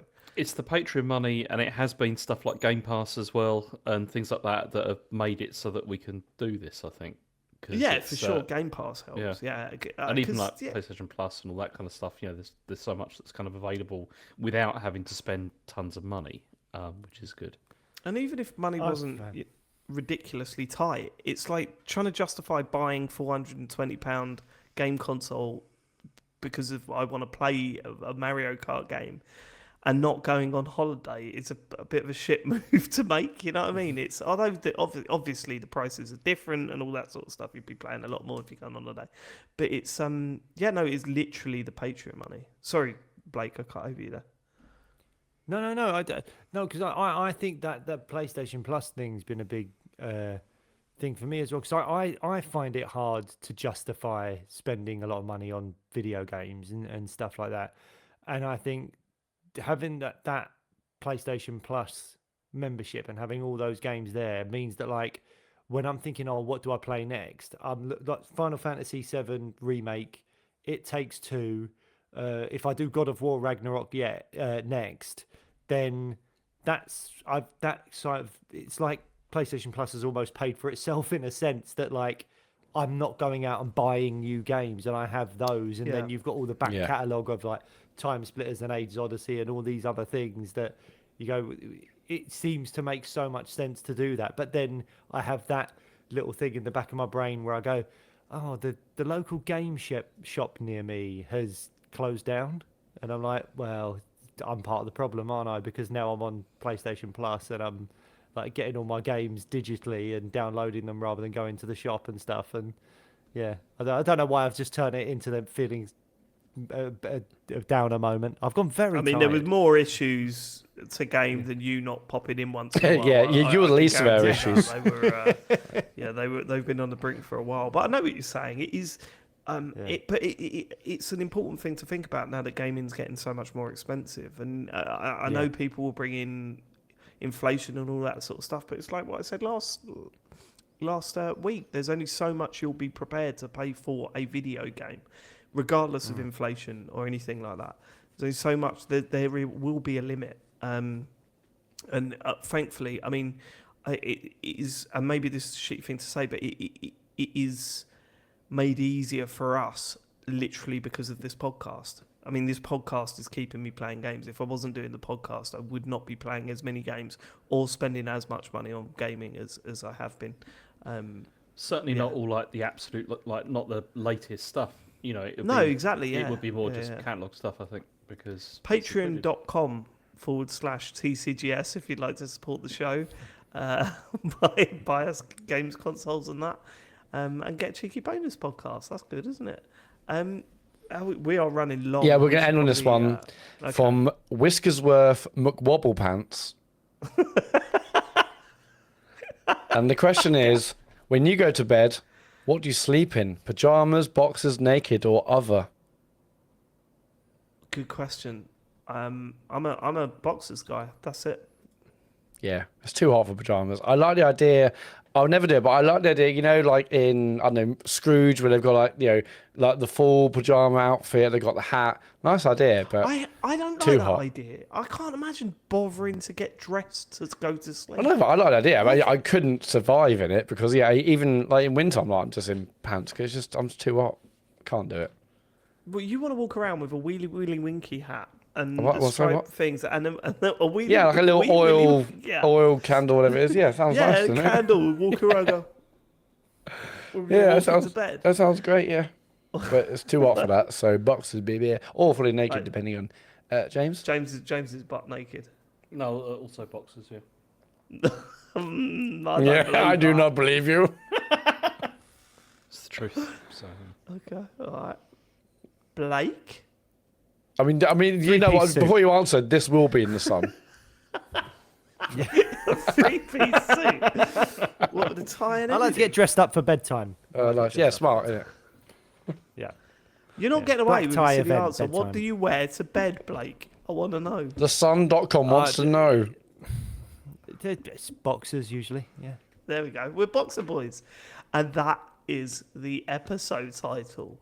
We are Boxer Boys. Write that down. I mean, I'm just going to go Write that down, Boxer please. Boys if that's, you know, That'll 'cause do. length, That'll do. you know, cut-off point. Thank you so much for your messages. How do people message in, Matt? They can do it in a number of ways, but before that, let's talk about the streams. Actually, James, have we decided when we're streaming next? I guess it's Saturday, isn't it? It's gonna have to be. Okay, this Saturday. Now, I know I said this last time, and I said it in the week on socials, that we were going to finish Split Fiction. We didn't finish Split Fiction. Turns out it's a little bit longer than we anticipated, and no one told us that. Well, Not a single I mean- person we know told us it's actually going to take 4 hours or 3.5. I told you that. I don't remember hearing that. So, And anyway, then no you one went, told but us. Capone said it was sickening. No one actually, told to be us. honest with you. And then basically, we believe now we are 90 minutes from the end of Split Fiction, but who knows? But anyway, this Saturday from 9, James and I will be finishing Split Fiction. Sean may stream, I'm not sure, but all we know is Saturday confirmed, and that was on twitch.tv/TCGS. If you miss our streams live, go to YouTube, search TCGS, and you can find the VODs of the streams. You've got Amazon Prime, a Twitch account, connect them, and you get a free subscription to give you any channel you want. Why not go to our channel when we're streaming, or whenever you want in the week? I don't know, maybe busy, maybe lunchtime. Do what you want, mate. But we get that subscription, and we love that subscription, so thank you for those that do that. And the website is tcgs.co, which has links to our gorgeous Discord community, Blue Sky account, Patreon, store, socials. It's all on there. Blake, thanks so much for joining us this week. Have you got anywhere you'd like our listeners to go? Well, thank you very much for having me. If you are a fan of MMA, if you're not, just don't even bother because you won't be interested. But if you are a fan of MMA, check out the MMA Fan Show on YouTube or wherever you get your podcasts. And other than that, if you like murder mystery type shows, then a show called Bookish will be out on Alibi in July. And I'm in that. It's like a 1940s murder mystery starring Mark Gatiss and written by him as well. And there's lots of very good actors in it, and it's lots of fun murder mystery storylines and things. I'll work on my PR for that for when I do like important shows Murder and mystery stuff, in like but, a kind of Knives Out-esque kind of thing, or I haven't actually seen Knives Out, so I can't. Oh, you're not? You've Oh, not seen Knives Out? Oh, you should see Knives Out. That's very good. That It's not. Oh, it's got a charm. I wouldn't say it's overly comedic, but it has got little charmy comedic moments. But I actually haven't seen any episodes of it yet, so I can't speak too much on it. But it's on Alibi. Mark Gatiss is brilliant. Polly Walker is brilliant. There's lots of great guest stars. It's set in 1946, just after World War II, and there's an annoying man that keeps solving all the murders. That I play a police officer, and I want to solve the murders, but this other guy is much better than me at solving them. So, yeah, check that out. I'm in. And we will see you all next week for more video game chit chat. Thank you so much for living it. Take care. Have a lovely week. We love you. Goodbye. Bye. Yeah, Bye. goodbye. Oh, that's me now, isn't it? Bye, everyone.